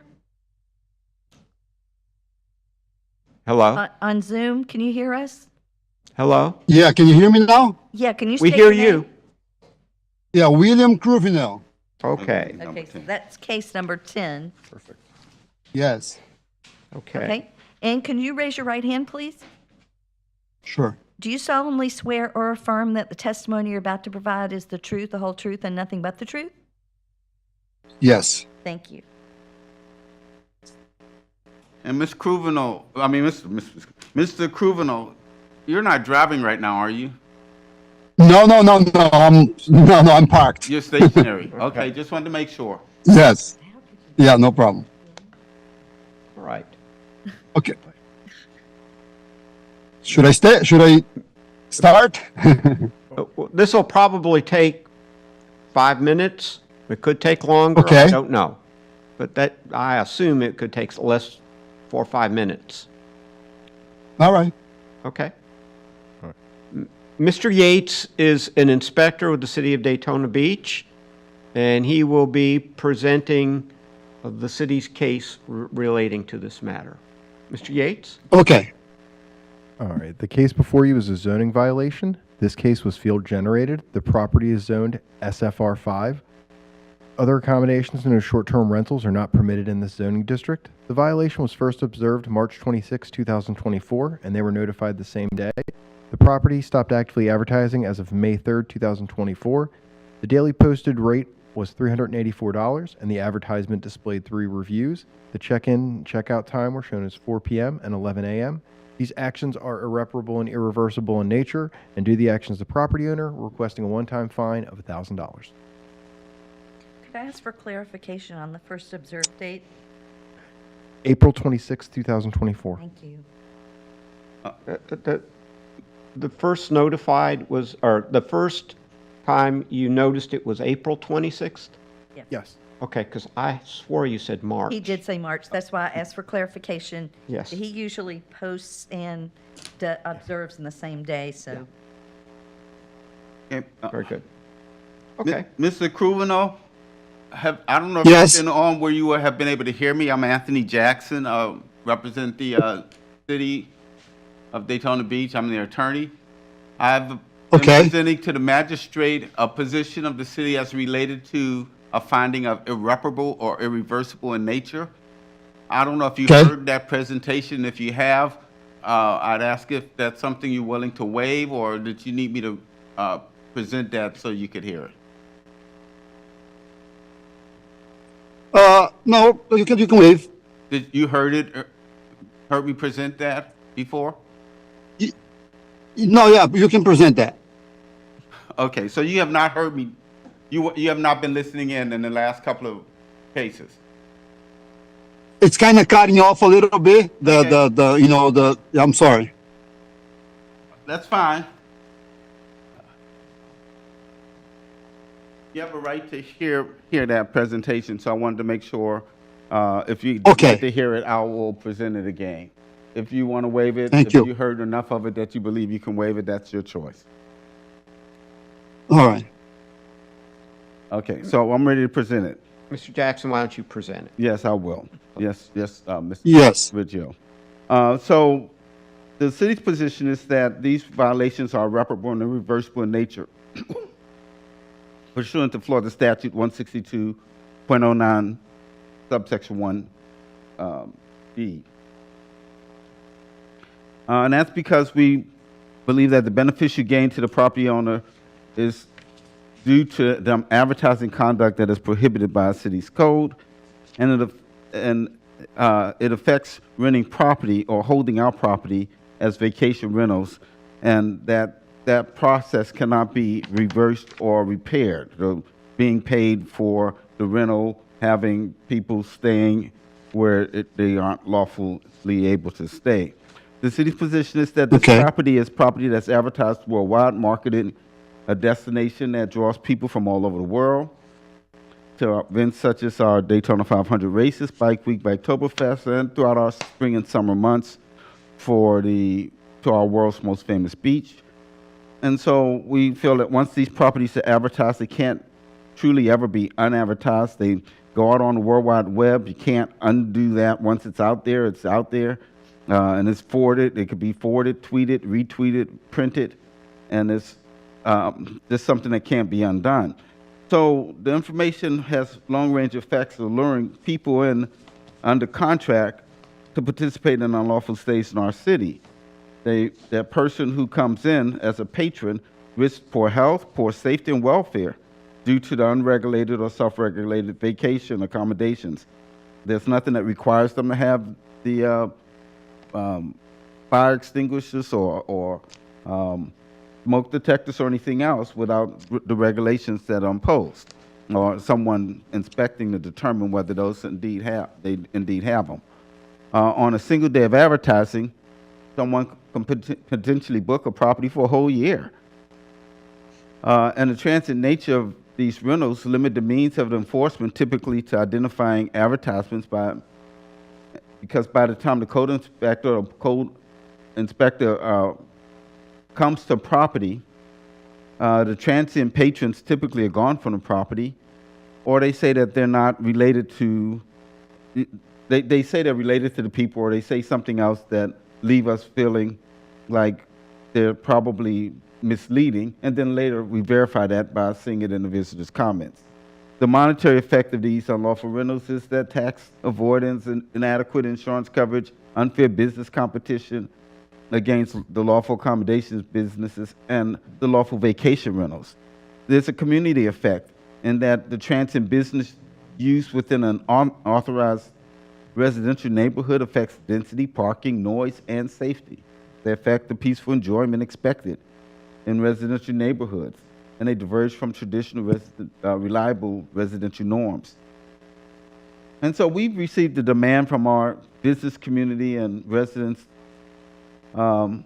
that's gone to our commission, and the commission has asked for us to have a strong deterrent to those who are avoiding the local taxes, avoiding zoning requirements, regulatory controls, and raking in profits. So because we've all seen rentals that go for amounts as much as $1,000 a week, and we realize that a substantial fine is the only deterrent tool that we have available. And because when we go to these properties, by the time we arrive and say stop, the benefits you gain to the owner is already realized. They've already gotten the money. They've already gotten the rental, or they already held it out so that one day they may get a rental. So state law adopted by the city defines vacation rentals to include advertising for transient guests. And so with that being said, the city is requesting that the magistrate make a finding that these violations are irreparable or irreversible in nature. And so with that being said, the inspectors indicated that the violation was remedied relatively quick. The maximum fine for these violations is $15,000, and that's based on how serious it is, the gravity of the violation, and the what effort the violator has taken to bring it into compliance. So based on a report from the from the inspector, the respondent took care of this relatively quick, and so we would ask that a $1,000 fine be imposed, and we ask for the magistrate to make a finding that these violations are irreparable and irreversible in nature.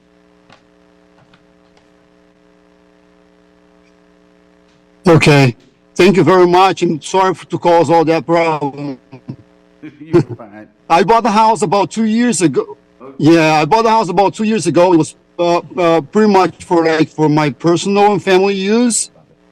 But then, going back and forth, I was suggested to put on short rent because I live in Connecticut, so I was mostly here, and they said, oh, why don't you short rent? And that was how I went first time to Daytona. It was getting like an Airbnb, so I always thought it was not a problem until Mr. Yates put the sign there. Not him. I don't know who did it. And then we tried to stop immediately. So I canceled all the marketing and stuff with the Airbnb and the VRBO. And I'm here to try to solve this problem. And then that's it. Okay. Anything further, Mr. Gruvenall? No, I'm actually, I feel bad not to go to town hall and simply ask if I could, do the short rant or not. I just feel, I feel bad about that, but nothing I can do. It's in the past. Okay. The city is requesting a fine of $1,000. Do you have any problem with that? I'd like it if it was less, but that's up to you guys. I mean, well, this has been the assessment that has been requested by the city with people such as yourself who respond quickly. The city has the freedom to request up to $15,000. Right. They feel that, having reacted quickly and resolved the problem, that the $1,000, especially since you've been receiving income through rentals that you really were never supposed to receive, because the ability to rent in that fashion was not allowed on that property. Okay. So that is the standard fine which the city has imposed for some years now almost. And so, do you have anything So further to that's fine. add? Then no, I'm good. I'm just wanna make sure everything's it's right, and if that's the fee, I'll come up with the money. Well, you have now done what is right, which is to stop the Yes. renting of that property on a short-term basis. Now, you may be able to rent it on a long-term basis, but there's a permit you have to obtain from the city for doing that. Yes. Okay.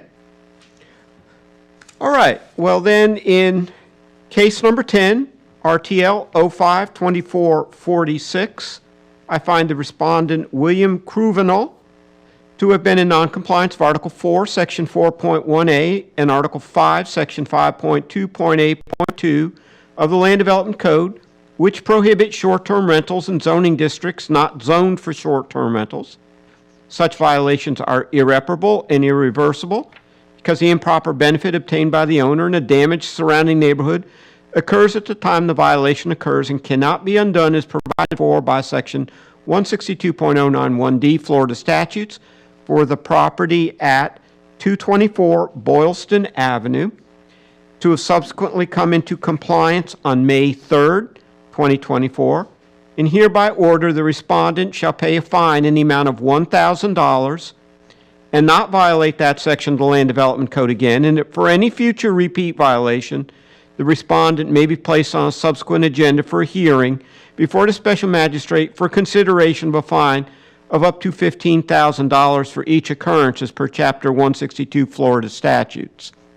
That last part only comes into play if you continue to violate the ordinance. Yes. But at which this will not point, happen. the payment of the $1,000 fine brings this whole matter to a close. Thank you very much. Okay? Thank you. Thank you. Have a great day. You too. All right. Before we go, I just want to make absolutely sure we had case number 8, Kenneth and Melissa Highland, who did not appear. We sent them the Zoom link. And no response? Well, they just didn't show up on the call. Now, I don't know if they had an issue getting in or why they're not on the call, but we sent them the Zoom link. Okay, when did send them? Today? I don't have my email. But I mean, it was... No, it would have been. It was last week sometime or the week before. It was not. Okay, so they were notified. They've been notified of the hearing. They have. Okay, and they have received, if they couldn't be here in person, they received an alternate way of being able to do it. Yes. Right. And they had requested it? Correct. I see nothing further that needs to be done on that. Okay, there is one item left, miscellaneous business. Is there any miscellaneous business? I have none. Okay. Then therefore, it being 12:36, I hereby call this session of the May 28, 2024 Special Magistrate proceeding to be adjourned.